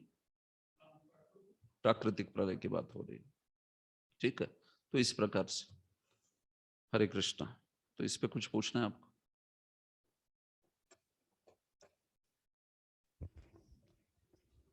प्रभु जी, यहाँ पे जो वासुदेव बोले हैं, तो ये फिर जैसे वासुदेव कृष्ण और श्याम सुंदर, वो दोनों को एक ही यहाँ पे समझना है या अलग?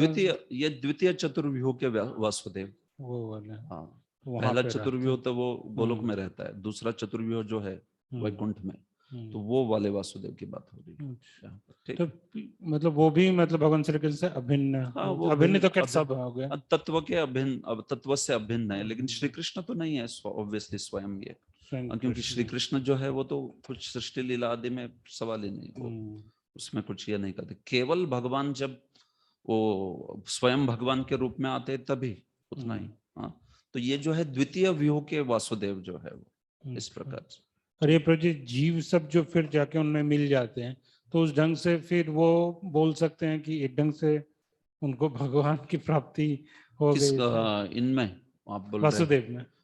हाँ, तो बट मुद्दा यही है ना कि ये जो व्यक्ति है, मतलब भगवान वासुदेव, तो वैसे देखा जाए तो इवन महाविष्णु भी तो भगवान ही है, भगवान नहीं। तो उनमें चले गए तो भी वो मुक्ति हो गई करके, लेकिन है नहीं ना वैसे, क्योंकि वो तो क्या कहेंगे, वैसे भी वो सायुज्य जैसा कहा जाएगा, लेकिन तो भी यहाँ पे तो वे सब कर्म के साथ गए हैं। तो इसलिए आपको देखना पड़ेगा कि क्या वो आत्यंतिक प्रलय वाले अधिकारी है, मतलब जिनका कर्म खत्म हो गया है, तभी वो, नहीं तो फिर वो भगवान के अंदर भी जाएंगे तो वापस आएंगे फिर से बाहर। इस प्रकार से उन्होंने प्राप्त किया ही नहीं भगवान को ऐसे, तो उस प्रकार से प्राप्त करके भी नहीं किए, हाँ वैसे है ऐसा अभेद टाइप का। ये उदाहरण ऐसा ही कि इंडिविजुअलिटी वैसे ही रहती है, जैसे तोता झाड़ में गया है, दिखने के लिए तो झाड़ में ऐसा दिखता है, लेकिन वो इंडिविजुअलिटी मेंटेन्ड है। आत्मा है बेसिकली, इंडिविजुअलिटी मतलब आत्मा वो वैसे ही बने रहते हैं, लेकिन सुषुप्ति स्टेट में रहते हैं। हाँ बस, तो आत्मा जो है आत्मा ही रहेगा, जीवात्मा, बस वहां पर वो महाविष्णु के अंतर्गत सुषुप्ति स्थिति में रहते हैं, जो बस पूरी तरह से सोए, ऐसे सोए जैसे सपना भी नहीं आएगा, ड्रीमलेस स्लीप बोलते हैं सुषुप्ति को। तो उस प्रकार, तो जब पैकेट उनके साथ ही है, ये सारा उनका कर्म वगैरह जो है वो सब कुछ रखा गया है प्रकृति के द्वारा। तो जब प्रकृति को प्रकट करके जब इन सारे जीवों को उस प्रकृति के गर्भ में डाल देंगे, तो बराबर वो सारा कर्म जो है एक्टिवेट हो जाएगा फिर से एकदम उसके साथ। यस महायोगी प्रभु। हाँ यस प्रभु, मुझे ये पूछना था कि वैकुंठ में जाने के बाद कोई वापस नहीं आता, तो भगवान के लीला के लिए जय विजय वापस आ गए क्या? हाँ बिल्कुल, वो जय विजय वो थोड़ी ना पतन है उनका, वे तो जय विजय जो है वो भगवान को प्रसन्न करना चाहते थे युद्ध की लीला करने के लिए। हाँ, तो इसलिए जय विजय जो है वो पतन नहीं हुआ उनका। और वैसे भी विश्वनाथ चक्रवर्ती बताते हैं कि जय विजय जब इस जगत में आए तो उनके विस्तार आए, मूल जय विजय उधर ही थे भगवान के धाम में, उनके विस्तार जो है वो यहाँ पर आए, और उन विस्तार ने वो असुरों की लीला की कुछ समय, और जब चले गए तो वापस वो विस्तार जाके मूल जय विजय में मिलित हो गए फिर से। हाँ, इस प्रकार से, तो इसलिए जय विजय का जो यहाँ आना है वो ऐसे कुछ तत्व दर्शाता नहीं कि कोई भगवत धाम से एक बार जाने के बाद भगवत धाम से नीचे आ रहा है कोई ऐसा। यद्गत्वा न निवर्तन्ते तद्धाम परमम मम, ऐसे। तो ये बात है प्रभु। ओके, ठीक है, थैंक यू। ठीक, अन्य कोई बोलिए। हरे कृष्ण। आत्यंतिक प्रलय में आपने बताया कि ब्रह्मज्योति में जीव जाता है, लेकिन हमने सुना है वापस भी आता है ना वो?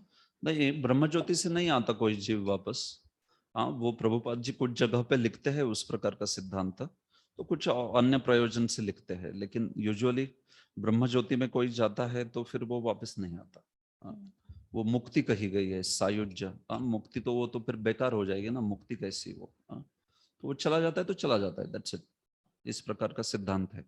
हाँ, प्रभुपाद कुछ कुछ जगह पे लिखते हैं उस प्रकार से। वो ऐसा लिखते हैं वापस हॉस्पिटल बांधने के लिए आ हाँ, गया। वो तो अलग है। देखिए, इस श्लोक का सबसे ज्यादा अंडरस्टैंडिंग मतलब ये श्लोक लगाते हैं उसके लिए, आरुह्य कृष्णेन परम पदम पद पतंती अधः। हाँ, ये वाला जो श्लोक है, तो वो श्लोक में आप प्रभुपाद जी देखोगे तो कुछ कुछ जगह पे ही वैसी व्याख्या किए हैं, नहीं तो मूल श्लोक की व्याख्या प्रभुपाद जी के ही भागवतम में देखिए। अपनी भ्रामक स्थिति से वो जो है नीचे गिर जाता है, कहा है ब्रह्म ज्योति से नीचे गिर जाता है, ऐसा नहीं बोल रहा वो श्लोक। From the imagine state of superiority, आप भागवतम में देखिए मतलब वो श्लोक मुक्ति जो वह है। मानते हैं हम, हाँ, तो वो मानता है कि मैं मुक्त हो गया करके। हुआ नहीं, वो हुआ नहीं है एक्चुअली में। ऐसा आदमी गिर जाता है। हाँ, तो ऐसा गिर जाता है व्यक्ति, ऐसा कहा है उस श्लोक में। मतलब आरुह्य कृष्णेन परम पदम ततः पतंती अधः। बहुत कष्ट से ऊपर जाता है और फिर ऊपर से गिर जाता है। तो कहां से गिर रहा है? सबको लगता है वो ब्रह्म ज्योति से गिरता है, ऐसा बोल रहा है वो श्लोक। वैसा नहीं बोल रहा। आप प्रभुपाद जी का ही तात्पर्य और अनुवाद पढ़िए, वैसा नहीं बोलते प्रभुपाद जी। 10-2-31 होगा ये श्लोक, 31 या 32 देखिए। हाँ, तो उसमें तो मुद्दा क्या है कि यस, मूल शास्त्रों का सिद्धांत यही है कि कोई अगर सायुज्य मुक्ति प्राप्त करता है तो बस दैट्स इट, वो आएगा नहीं फिर वापस। भागवतम में भी कई जगह यही सिद्धांत बोला है ऐसे। प्रभुपाद जी कुछ कुछ चीजें कभी कुछ अलग दृष्टिकोण से भी बोलते हैं। कि भाई, एक तो ब्रह्म ज्योति में जाना ये जो लक्ष्य है वो बिल्कुल वांछित नहीं है। इतना वांछित है वो जो लक्ष्य है वो, कि क्यों कोई भगवान की सेवा का आनंद छोड़ के ब्रह्म ज्योति जाना चाहेगा। और यहां तक प्रभुपाद जी बोलते कि कोई गया तो भी उधर रहेगा नहीं, वापस आएगा, ऐसे बोल देते एकदम। तो मतलब उनका फोकस है कि ब्रह्म ज्योति जो है वो गंतव्य स्वीकारना ही नहीं है हमें, वो एकदम अवांछित है करके। इस प्रकार से ऐसे पहलू से बोलते हैं प्रभुपाद जी कई बार, ऐसा मुद्दा है। लेकिन यूजुअली अगर आप शास्त्र सारे ही देखोगे वगैरह तो ऐसा तो नहीं है सिद्धांत। कोई सायुज्य से नीचे गिरेगा तो उसको फिर मुक्ति क्यों बोला है फिर, है कि नहीं? 5 मुक्ति में से 4 ही कर देनी चाहिए फिर, एक्चुअली 5 कैसे हो गई, तो ये मुद्दा है। नहीं तो भी जैसे जीव, देखिए जीव तो भौतिक जगत में नित्य काल के लिए रह सकता है कि नहीं रह सकता? तो फिर नित्य काल के लिए जीव भौतिक जगत में रह सकता है, तो ब्रह्मानंद में क्यों नहीं रह सकता? नहीं है वैसा। देखिए, जहां पे बात आ गई स्वरूप शक्ति के साथ आदान प्रदान की, तो वो स्वरूप शक्ति का आदान प्रदान फंडा केवल जड़ानंद में है, वो पूरा उपाधि से कर रहा है। तो वो फंडा आप यहां नहीं लगा सकते कि आदान प्रदान है। वो किस उपाधि के ऊपर आदान प्रदान है? वो आत्मा के स्तर वाला आदान प्रदान है, तो भौतिक उपाधि का आदान प्रदान है वो। इसीलिए उस आदान प्रदान को लेके हम लोग ऐसा सिद्धांत प्रतिपादित नहीं कर सकते कि वो यहाँ पे रह सकता है, क्योंकि यहाँ पर तो क्या है, अरे वो तो जड़ानंद है, जड़ानंद से भी श्रेष्ठ बोला है ब्रह्मानंद, जड़ानंद से श्रेष्ठ बोला है ब्रह्मानंद, और ब्रह्मानंद से श्रेष्ठ बोला है भक्त्यानंद। तो अगर वो जड़ानंद पे सेटल हो सकता है तो ब्रह्मानंद पे क्यों नहीं सेटल होगा? ये बात है। तो वैसा क्योंकि वो चाहते हैं वैसा, तो भगवान बराबर उनको वैसा कर देते। आपको नहीं चाहिए ना सब्जेक्ट ऑब्जेक्ट, आपको ध्येय ध्याता ज्ञेय ज्ञाता कुछ नहीं चाहिए, चलो सॉरी ज्ञेय ध्याता विरहित वैसा ही भाव रखो फिर अभी शाश्वत काल के लिए, दैट्स द पॉइंट।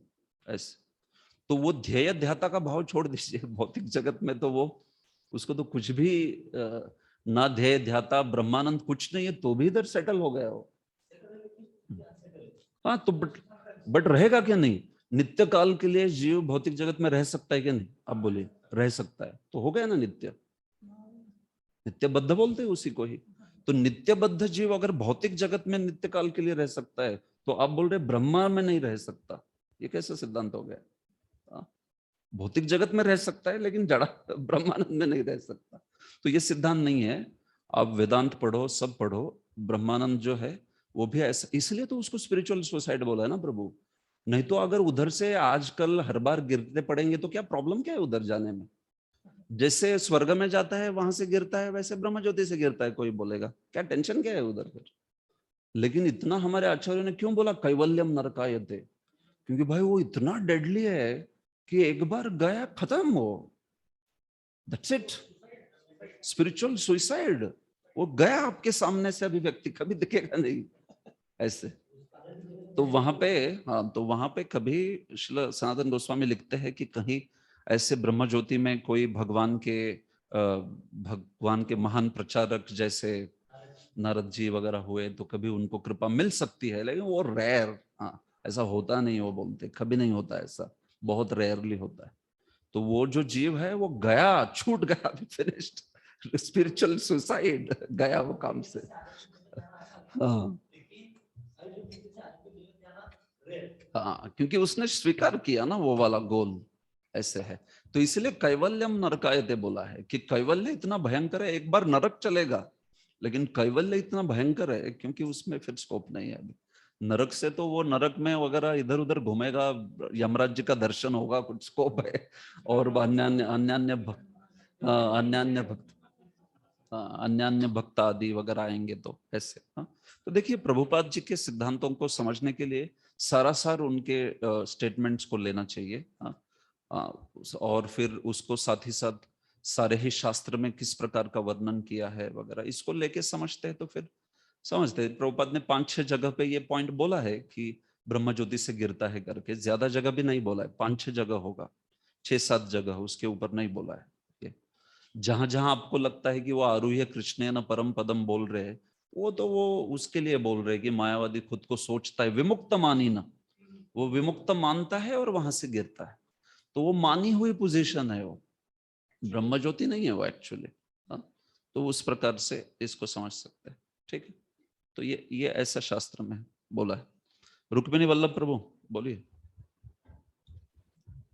हरे कृष्ण प्रभु जी, मेरा प्रश्न था प्रभु जी, जैसे आपने बताया अभी महाविष्णु जो है वो उनके अंदर जीव सुसुप्त अवस्था में रहता है, ब्रह्म ज्योति में भी क्या सुसुप्त अवस्था ही रहती है? नहीं नहीं, सुषुप्ति नहीं रहती है, वो जो है वो उस अवस्था में व्यक्ति जो है पूरा जागृत रहता है, लेकिन वो इस प्रकार का भाव दे देते हैं भगवान उधर उसको कि वो अपनी सत्ता छोड़ के कुछ विचार ही नहीं करता। हाँ, उसमें देखिए उसमें कोई द्वैत ही नहीं है। हाँ, वो ऐसा है बस एग्जिस्ट। देखिए ऐसा भी भाव आने के लिए कि मैं यहां बोर हो रहा हूं तो द्वैत आना चाहिए उधर, बराबर है। द्वैत कब आएगा? बोर हो रहा हूं मैं इधर, मैं हूं और बोर रहा हूं, मतलब और कुछ है, कुछ और पाने की इच्छा है। तो द्वैत भाव तब आता है जब व्यक्ति, मतलब द्वैत भाव है तभी उस व्यक्ति को बोर होगा उधर। लेकिन जहां पे द्वैत ही निकाल दिया सारा, क्या है? बस है, ही एग्जिस्ट्स, सत्ता है, दैट्स इट। ऐसे, तो ऐसी सत्ता छोड़ के और कुछ नहीं है उधर। तो आप बोलोगे तो उसको बोर, अरे बोर होने को है कौन दूसरा, कोई कुछ है ही नहीं उधर। ध्येय ध्याता ज्ञेय ज्ञाता सब्जेक्ट ऑब्जेक्ट रिलेशनशिप फिनिश्ड। अभी आप, मतलब इसलिए प्रभुपाद जी बोलते थे किसी को सफेद रंग के कमरे में, सफेद लाइट में, सफेद दीवारों में, सफेद कपड़े पहना के उसको रख दो उसमें, और कुछ नहीं, और ठीक है वो तो बोर हो जाएगा। लेकिन यहाँ पे तो वो सत्ता भी निकाल दी वैसी वाली कि केवल आई एग्जिस्ट ऐसे। तो प्रभु वो सुषुप्ति नहीं कहलाती, हाँ, तो वो जागृत अवस्था ही है। देखिए ये तो भौतिक जगत की चीजें के लिए वो मुक्तावस्था है बेसिकली। जागृत मतलब मैं ये कहना चाहता हूं कि वहां पे सत्ता है, इसलिए वो चित अवस्था कही गई है। चिन्मात्र सत्ता, उसमें कहा है चिन्मात्र सत्ता। तो उस प्रकार से यूजुअली जागृति, सुषुप्ति ये सारे जो वर्ड्स है वो भौतिक जगत के अंतर्गत अप्लाई किए जाते हैं। समाधि वर्ड जो है चौथा, तुरिया, चौथी स्टेज, वो अप्लाई किया जाता है आध्यात्मिक जगत के लिए या फिर या ऐसे लोगों के लिए भी जिन्होंने ब्रह्म ज्योति को प्राप्त किया है करके। हाँ, तो ये बात है प्रभु। तो तुरिया स्टेज कही जाएगी अगर आप उसको कर रहे हो तो। स्वप्न नहीं है, सुषुप्ति नहीं है, जागृति नहीं है, तो क्या है? तुरिया, चौथी समाधि, लाइक दैट। ठीक है। यस प्रभु जी। मीन्स वो प्रभु जी इसका अर्थ है कि वो अपनी इच्छाओं से भी पूरा मुक्त होता है, उसे मीन्स उसके पास्ट और प्रेजेंट का हिस्ट्री भी कुछ याद नहीं होता, मीन्स स्मृति शून्य जैसा भी होता है। हाँ, देखिए ऐसे कुछ नहीं, वो सत्ता, चिन्मात्र सत्ता, मतलब उसको इस भौतिक जगत के क्या कहते हैं, मेमोरी वगैरह या ऐसी कोई चीज, जैसे आपने बोला भौतिक जगत की मेमोरी, दो चीजें हो गई ना, वो और भौतिक जगत। ऐसे तो द्वैत आ गया, तो उधर कुछ द्वैत ही नहीं रहता है। देयर इज नो द्वैत लाइक दैट। तो इसलिए वो बड़ा भयंकर बोला है हमारे आचार्यों ने। वो एक बार यहाँ तक बोल देंगे हमारे आचार्य की, भाई तू नरक में गया, ठीक है, तू कहाँ जाना है जा, बट तू वो कैवल्य में मत जा। क्योंकि कुछ स्कोप ही नहीं है उधर। हाँ, इस प्रकार से ये मुद्दा है ऐसे। ठीक है, नहीं है, लेकिन वही बोल रहा हूँ, उसने सेटल कर दिया उस पे ही अभी। मुद्दा क्या है, उसने अपनी स्वेच्छा से स्वीकार कर ली वो स्थिति। भगवान को मांग मांग के सारा ध्येय ध्याता संबंध खत्म कर दीजिए और मुझे केवल सेटल कर दीजिए चिन्मात्र सत्ता में। तो वही भगवान का अंश भी था, जो भी कुछ है, लेकिन तुमने मांग के लिया ना वो अभी। तो फिर अभी सेटल्ड हो गया उसमें ही वो। इस प्रकार का है भाव, लाइक दैट। ठीक। तो इसका मतलब प्रभु जी वो अवस्था ऐसी हो गई जैसे कि डेड बॉडी होता है, उसी तरीके का, एक तरीके से। देखिए प्रभु, डेड बॉडी अचित है ना। वो जो है चित है, चिन्ह मात्र सत्य। तो एक्चुअली देखा जाए सही में आपने, हाँ सही सही बोल रहे, क्योंकि उसमें सेवा का आनंद नहीं है, भगवान की भक्ति का आनंद नहीं है। तो क्या है उसमें एक्चुअली? जस्ट एग्जिस्ट करना, जस्ट सत्ता जो है। ठीक है, तो उसमें किस चीज का आनंद रहता है? आत्यंतिक दुख निवृत्ति रहती है उसमें। तो भौतिक जगत में तो दुख रहता है ना बहुत, लेकिन उधर समस्त दुखों से मुक्त हो गया ना, तो वो आत्यंतिक दुख निवृत्ति जो है वो उसमें आनंद रहता है। और वो सत्ता जो है उसी को ब्रह्मानंद कहते हैं फिर वो। तो वो जड़ानंद से तो श्रेष्ठ ही माना गया है एक प्रकार से, क्योंकि जड़ानंद में क्या है, व्यक्ति दुखों से पीड़ित रहता है, बहुत दुखों से भौतिक जगत के। लेकिन साथ ही साथ अगर देखा जाए तो उस व्यक्ति को भगवान के भक्ति का वगैरह स्कोप है, इधर भगवान की भक्ति उसको प्राप्त हो सकती है। लेकिन इस केस में बड़ा भयंकर है ये जो है, कैवल्यम नरकायते, लाइक दैट एकदम। तो ये बात है प्रभु। तो लिटरली डेड की तरह ही है, हम लोग तो वही बोलते हैं स्पिरिचुअल सुसाइड। तो आप जो बोल रहे हैं वो सही है एक प्रकार से। वैष्णव लोगों ने तो उसको स्पिरिचुअल सुसाइड ही बोला है, नरकायते बोला है, नरक से भी भयंकर बोल दिया है लिटरली। ठीक है, हरे कृष्ण। यस, आप कुछ पूछ।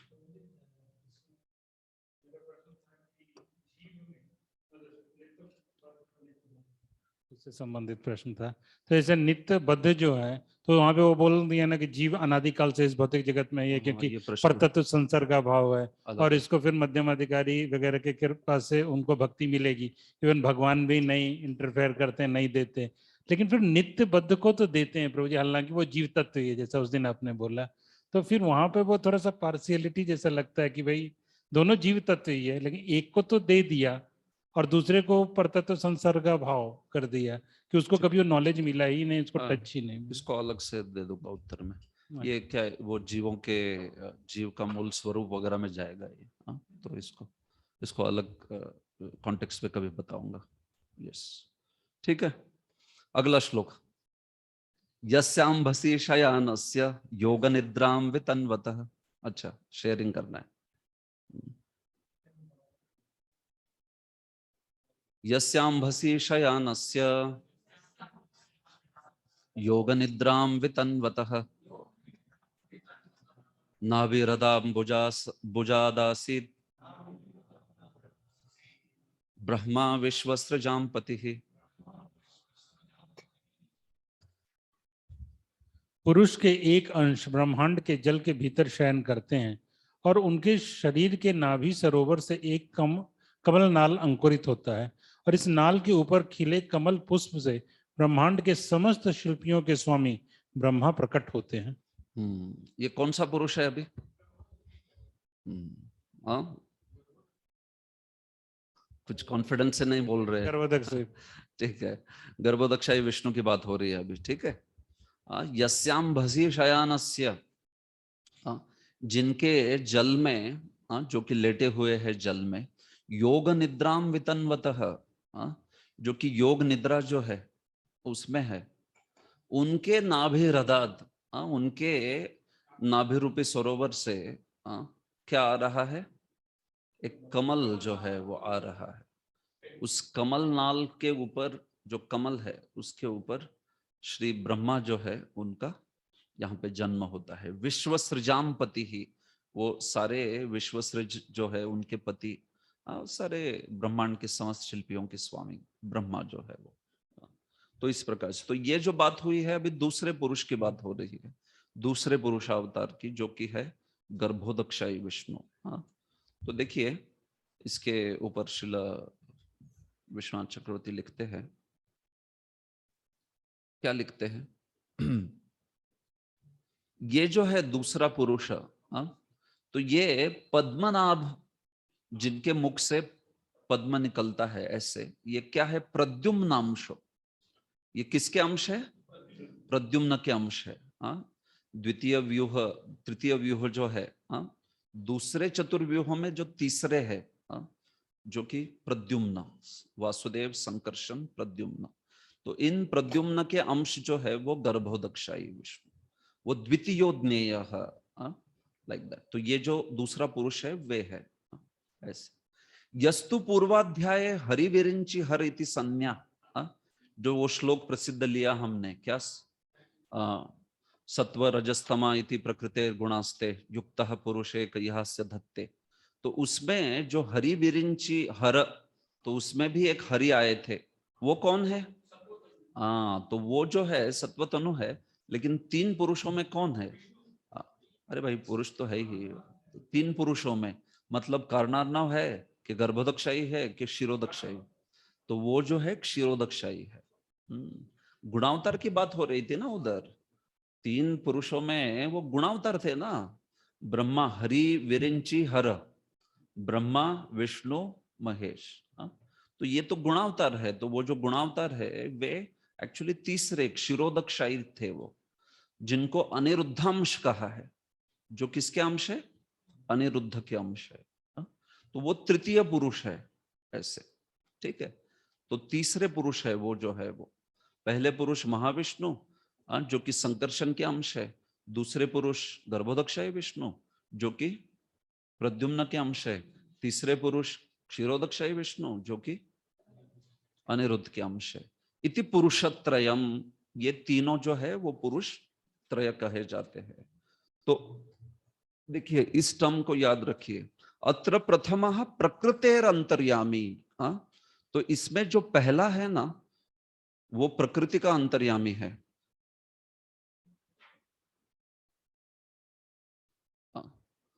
देखिए महाविष्णु या कारणार्णवशाही विष्णु, ठीक है, फिर गर्भोदशाई विष्णु या गर्भोदकशाई, दोनों भी ठीक है, गर्भोदशाई विष्णु या क्षीरोदशाई। तो ये तीन जो है ना, इसमें महाविष्णु को कहते हैं प्रकृति का अंतर्यामी। सारे समस्त प्रकृति का अंतर्यामी होते हैं वे। ये गर्भोदक्षाई जो है वो किसके अंतर्यामी होते हैं? वो विराट पुरुष के, समष्टि विराट या विराट पुरुष के जो है वे अंतर्यामी होते हैं। विराट पुरुष का अंतर्यामी गर्भोदक्षाई है। हिरण्यगर्भ का अंतर्यामी या विराट पुरुष का या समष्टि विराट का। और क्षीरोदक्षाई विष्णु जो है वो किसके अंतर्यामी है? वो व्यष्टि, जो व्यष्टि है मतलब व्यष्टि जीव है उसके अंतर्यामी। तो देखिए इसी को यहाँ पे समझा रहे, अत्र प्रथमः महाविष्णु प्रकृति का अंतर्यामी, द्वितीय समष्टि विराजः, समष्टि विराट का अंतर्यामी, ये षष्ठी विभक्ति में है। ये समष्टि विराजः मतलब समष्टि विराट का अंतर्यामी। और तृतीयो व्यष्टि नाम, तीसरा व्यष्टि जीव का अंतर्यामी है। तो ये है, ठीक है। तो तीसरा जो है वो व्यष्टि जीव का अंतर्यामी है। तो इसलिए हर एक अंतर्यामी जो है उसको परमात्मा कहा जाता है। लेकिन आपको पता होना चाहिए कि कौन से परमात्मा की बात हो रही है। तीनों भी परमात्मा है, महाविष्णु भी परमात्मा है, गर्भोदकशाही विष्णु भी परमात्मा है, और क्षीरोदकशाही विष्णु भी परमात्मा है। तो जब मैं कहता हूं भाई प्रकृति का परमात्मा कौन है, प्रकृति का परमात्मा महाविष्णु। जब मैं कहता हूं विराट रूप का अंतर्यामी कौन है, जब मैं कहता हूं व्यष्टि जीव का अंतर्यामी कौन है। तो इस प्रकार से ये चीजें कही जाती है। तो प्रकृति यानी आप समझ रहे हो ना, एक ब्रह्मांड के अंतर्गत नहीं, प्रकृति मतलब उस पे दृष्टिपात करके सब कुछ प्रोड्यूस होने वाला है। अभी महत तत्व जो है, नहीं, प्रकृति पे दृष्टिपात करके महत तत्व आएगा, महत तत्व से इंग्रेडिएंट्स लेके एक एक ब्रह्मांड बनेगा।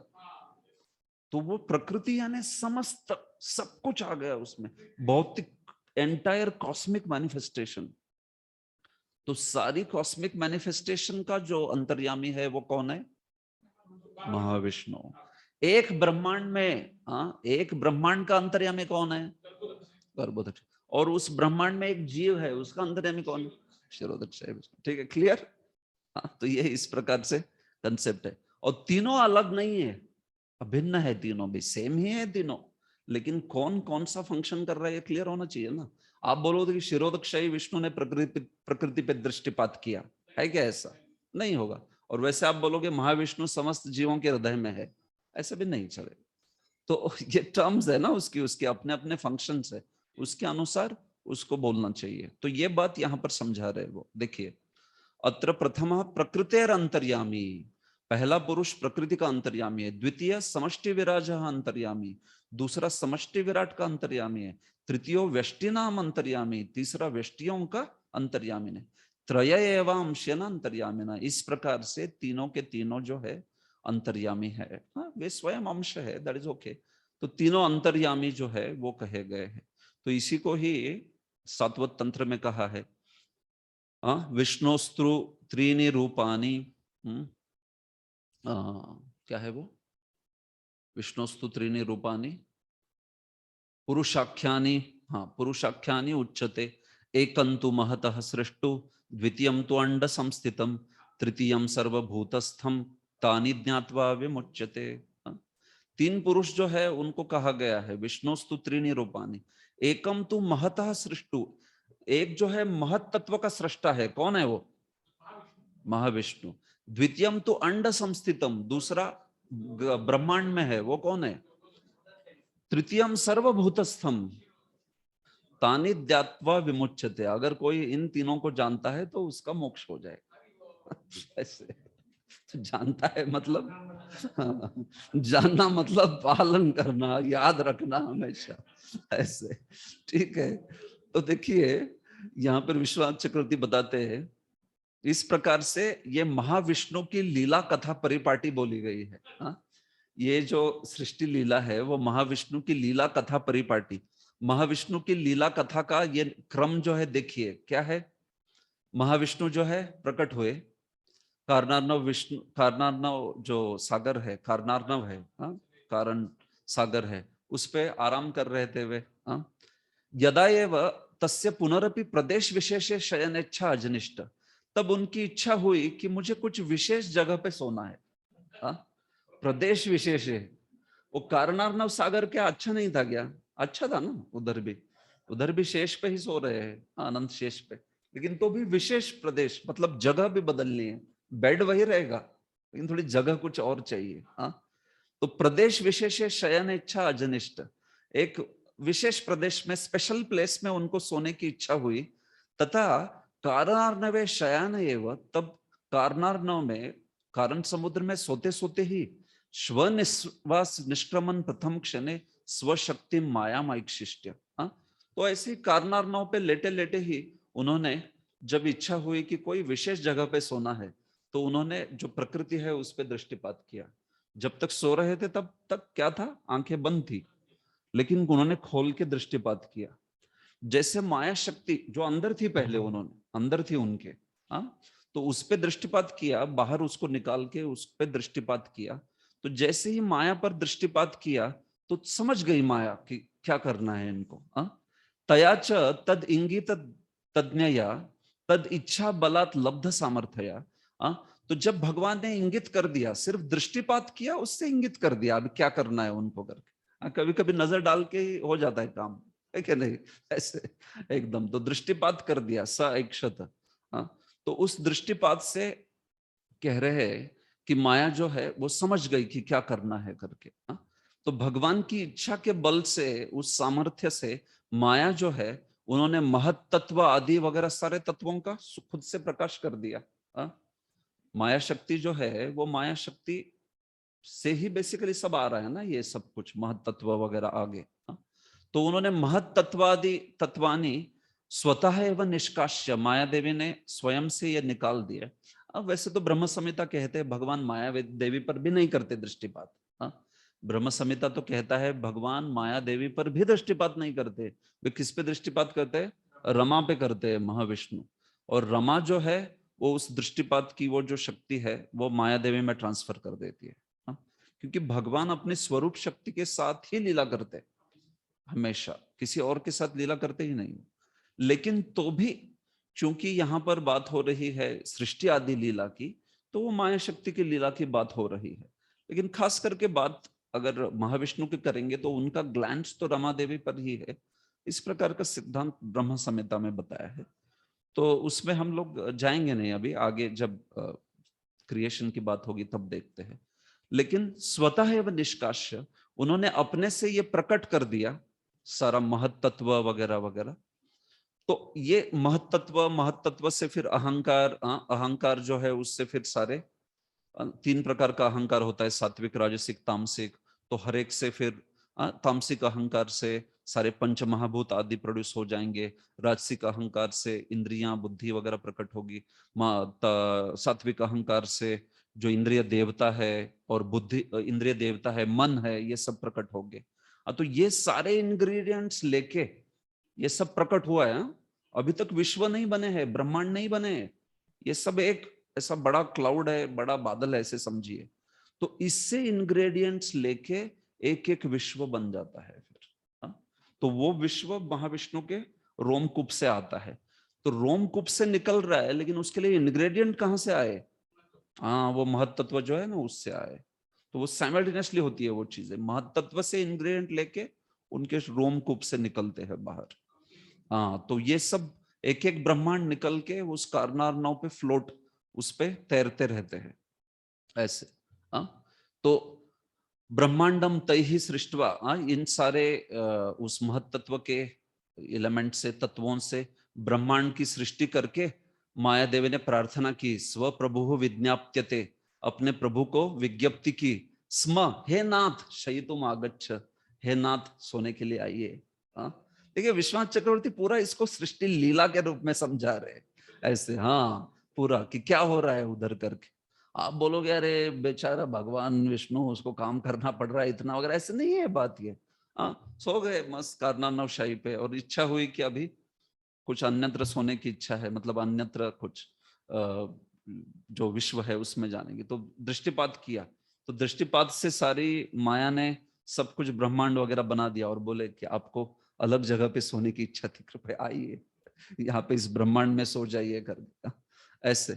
तो भगवान जो है, हे नाथ शयितुम आगच्छ, हे नाथ सोने के लिए आइए करके, आगच्छ शयन स्थानम ऐसे लीला हम लोग डीटी वर्शिप में बोलते हैं ना, भगवान को शयन स्थान पे आइए, वैसे माया देवी। ततः फिर उसके बाद में ये जो महाविष्णु है, तत्र गत्वा, उधर जाके, निमेष मात्रम शयित्वा, उधर उस ब्रह्मांड में जाते हैं भगवान, और केवल एक निमेष सो के, यदा एव पुनरागतवान, वो उधर गए, एक निमिष सोए और बोले बेकार रहे जगह, मुझे अच्छी नहीं लगी, मैं नहीं सोऊंगा। तो एक निमिष सो के वापस आ गए तुरंत। तो उतने में क्या हो गया? हाँ, उतने में पूरा विश्व क्रिएट होके, सब कुछ ये होके, सब कुछ ब्रह्मा आके, ब्रह्मा जी का क्या क्या क्या क्या हुआ, पूरी ब्रह्मा जी का लाइफ स्पान 100 साल का उतने में, एक निमेश में। और एक निमेश में बोले नहीं अच्छा नहीं लगा मुझे ये करके, आ गए बाहर, फिनिश्ड सब जो है। तो ये जो हो रहा है बीच में हो रहा है सब कुछ, ब्रह्मा जी के सृजन से लेके ऐसे कितने कितने कितने लोग। देखिए, तद ब्रह्मांडम शयन मंदिरम, उस ब्रह्मांड को जो कि उनका शयन मंदिर था, निर्माल्यम एवं माया या सदूरी चकार, उसको निर्माल्य की तरह छोड़ दिया, त्याग दिया कि ठीक है हो गया, अभी बस सोया एक निमेश, अच्छा नहीं लगा या जो भी निर्माल्य अभी ले लो, बस हो गया, मैं जा रहा हूं ऐसे। तो इस प्रकार से पुनरपि नवीन मंदिरे तम शायितुम एवं च ब्रह्मणः परार्ध द्वयम गच्छति स्म। तो इसी प्रकार से अन्य कोई दूसरे उस विश्व में, उस नए विश्राम मंदिर में सोएंगे और उसको त्याग के आएंगे, तो उसमें ब्रह्मा के 2 परार्ध चले जाते हैं उतने काल में। जब वे जाते हैं और उस वहां पे उस ब्रह्मांड में कितना समय सोते हैं? एक निमेश, बस एक निमेश, और उतने में वापस आते हैं। तो उसमें ब्रह्मा जी के 2 परार्ध हो गए, मतलब ब्रह्मा जी के 100 साल कंप्लीट फिनिश्ड। तो वो ब्रह्मांड का समय है पूरा उतना, जो कि उनका एक निमेश है। इस प्रकार से यद उक्तम तृतीय निमेशोपचर्य, तीसरे स्कंद में भी कही है इस चीज की। सारे ब्रह्मा जी का काल जो है वो भगवान का एक निमेश है केवल। तो ये पूरी ही लीला जो है भगवान के टाइम स्पान से और भगवान की इससे एक्चुअली एक लीला है बस उनके। तो आप बोलोगे फिर वो क्या कर रहे हैं, नए नए जगह पे सो रहे हैं क्या? हाँ, वही कर रहे हैं एक्चुअली। हाँ, दूसरे ब्रह्मांड की बात हो रही है। एट ए टाइम चले जाते हैं, लेकिन मैं वही बोल रहा हूँ कि जब ये बात कर रही है कि वो ब्रह्मांड खत्म हो गए तब, तो अभी जब दूसरे ब्रह्मांड की दूसरी बारी आ गई साइकिल की, दूसरे जो क्रिएशन है उसकी बात आ गई वो, तो उस सेकेंड टाइम की, तो उसके बारे में बोल रहे हैं वो। एक ही साथ एक ही बार में अनेक ब्रह्मांड में चले जाते, फिर आ गए, लेकिन अभी फिर से जा रहे। तो लाइक दैट, तो दैट वे ही स्पीकिंग। तो उतने में ब्रह्मा के 2 परार्ध हो जाते हैं। तो कहने का बात क्या है, विश्वनाथ चक्रवर्ती समझा रहे कि it's a Leela for him. वो सृष्टि लीला है उनके लिए। आप बोलो बहुत सारी चीजें, ये वो जीव के भोग, जीव के एंजॉयमेंट, ये वो सब कुछ जो कुछ हो रहा है, बट बेसिकली भगवान के लिए वो केवल एक लीला है, सृष्टि लीला है। एक निमेश में वो सब कुछ जो है, ब्रह्मा जी का सृजन, प्रजापतियों का सृजन, देवता, ये वो क्या जीव सब गड़ गड़ गड़ गड़ गड़ गड़ गड़ गड़ गड़ गड़, दैट इज व्हाट वन निमेश, लाइक दैट। तो this is supreme lord. Yes, तो ये बात है। तो देखिए प्रभुपाद जी, प्रथम पुरुष कारणोदकशाही विष्णु है, उनके रोम कूपों से असंख्य ब्रह्मांड उत्पन्न होते, और यह पुरुष इन प्रत्येक ब्रह्मांड में गर्भोदकशाही विष्णु के रूप में प्रवेश करता। तो ये आधे ब्रह्मांड में लेटे हुए है, जो उनके शरीर के जल से भर जाता है। भगवान को वाटर बेड अच्छा लगता है। कारनारनौ में भी वाटर बेड है, मतलब पानी में बेड है, वो तो है तो बेड इनका ही, शेष का ही, लेकिन पानी में है। बढ़िया एकदम। तो वैसे ही इसमें भी जो गर्भोदकशाही विष्णु है, उसमें गर्भोदक जल रहता है, उस गर्भोदक जल पर जो है शेष होते हैं, और उसके अनंत जो है वो होते हैं, और उनके ऊपर गर्भोदकशाही विष्णु होते हैं। इस प्रकार से, और उन गर्भोदकशाही विष्णु के नाभि कमल से उत्पन्न होता है एक कमल। उस कमल के ऊपर ब्रह्मा जी जो है उनका जन्म होता है। ये बात बताई जा रही। तो ब्रह्मा जी जो है वो कमल नाभ कहा है, मतलब भगवान को कमल नाभ कहा है। तो ब्रह्मा जी गर्भोदकशाही विष्णु जो है उनसे उत्पन्न होते हैं, आप जानते ही हो। ऐसे तो ये जो गर्भोदकशाही विष्णु है, यही विराट रूप से अभिन्न माने गए हैं। मतलब विराट रूप जो है ना, वो इन गर्भोदकशाही विष्णु का ही रूप माना गया है। लेकिन विराट रूप जो है एक कल्पना है। सारे विश्व के सारे जो प्लैनेट्स है, सत्यलोक से लेके नीचे तक, पाताल तक, तो इनको आप एक पुरुष के रूप में जब कल्पना करते हैं तो उसको कहते हैं विराट रूप, ऐसे। लेकिन वो जो फॉर्म है वो गर्भोदकशाही विष्णु जैसा ही है, आंखें, हाथ और पैर, नाभि, चरण कमल, ये सब कुछ। तो इसलिए गर्भोदकशाही विष्णु को विराट रूप से कभी कभी अभिन्न कहा जाता है, लेकिन बेसिकली वो फॉर्म जो है वो कल्पना है, विराट रूप जो है वो।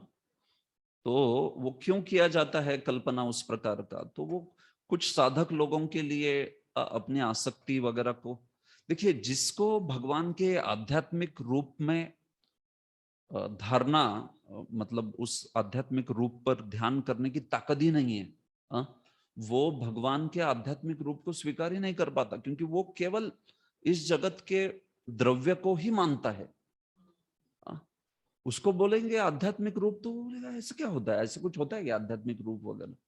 तो ऐसे कुछ योगी, ऐसे कुछ ज्ञानी आदि लोग कहे हैं कि जिनको आध्यात्मिक रूप पर धारणा करना, उस पर मेडिटेट करना इतना कठिन होता है कि वो स्वीकार ही नहीं कर पाते।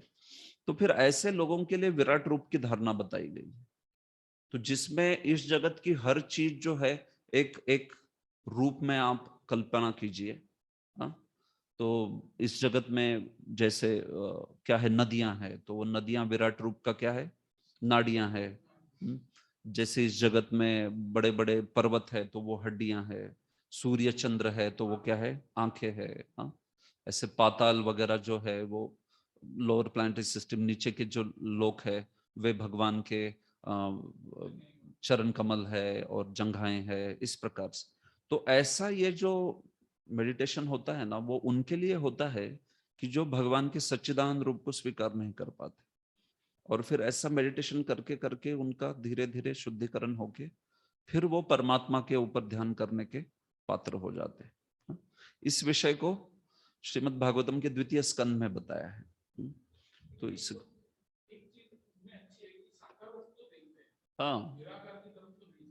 तो देखिए, यस, तो ये दोनों के बीच में है। निराकार रूप वाले तो क्या है, भगवान का आकार ही नहीं मानते हैं, उससे थोड़े अच्छे हो गए ये विराट रूप वाले, जो कि भगवान का आकार मानते हैं लेकिन इस जगत के सारी चीजों को ही उसमें स्वीकार कर सकते हैं। और उसके आगे हो गए जो कि भगवान का सच्चिदानंद रूप मानते हैं, ऐसे। तो इसलिए ये विश्व रूप वालों का, विराट रूप वालों का जो है वो शुद्धिकरण होता है वैसी धारणा कर करके। तो जब वो अष्टांग योग के मार्ग करते हैं ना, तो विराट रूप पे धारणा करके जब उनकी सिद्धि हो जाती है तो फिर उनको परमात्मा पे धारणा करने को बोलते हैं, जो कि व्यष्टि परमात्मा, जो कि भगवान का सुंदर रूप है, इस प्रकार से। तो इसलिए ये एक मेडिटेशन टूल करके है विराट रूप जो है वो, इस प्रकार से इसको समझाया गया है। कल्पितम, ऐसा है, वो आगे भी आएगा उसका। तो एनीवे यहाँ पर बात यही हो रही है कि ब्रह्मा जी जो है वो उन गर्भोदकशाही विष्णु के इनसे प्रकट होते हैं, ऐसे। तो प्रभुपाद जी कहते हैं अतएव निष्कर्ष यही है कि पुरुष अवतार 3 रूपों में है, कारणोदकशाही विष्णु, गर्भोदकशाही विष्णु और क्षीरोदकशाही विष्णु, ऐसे।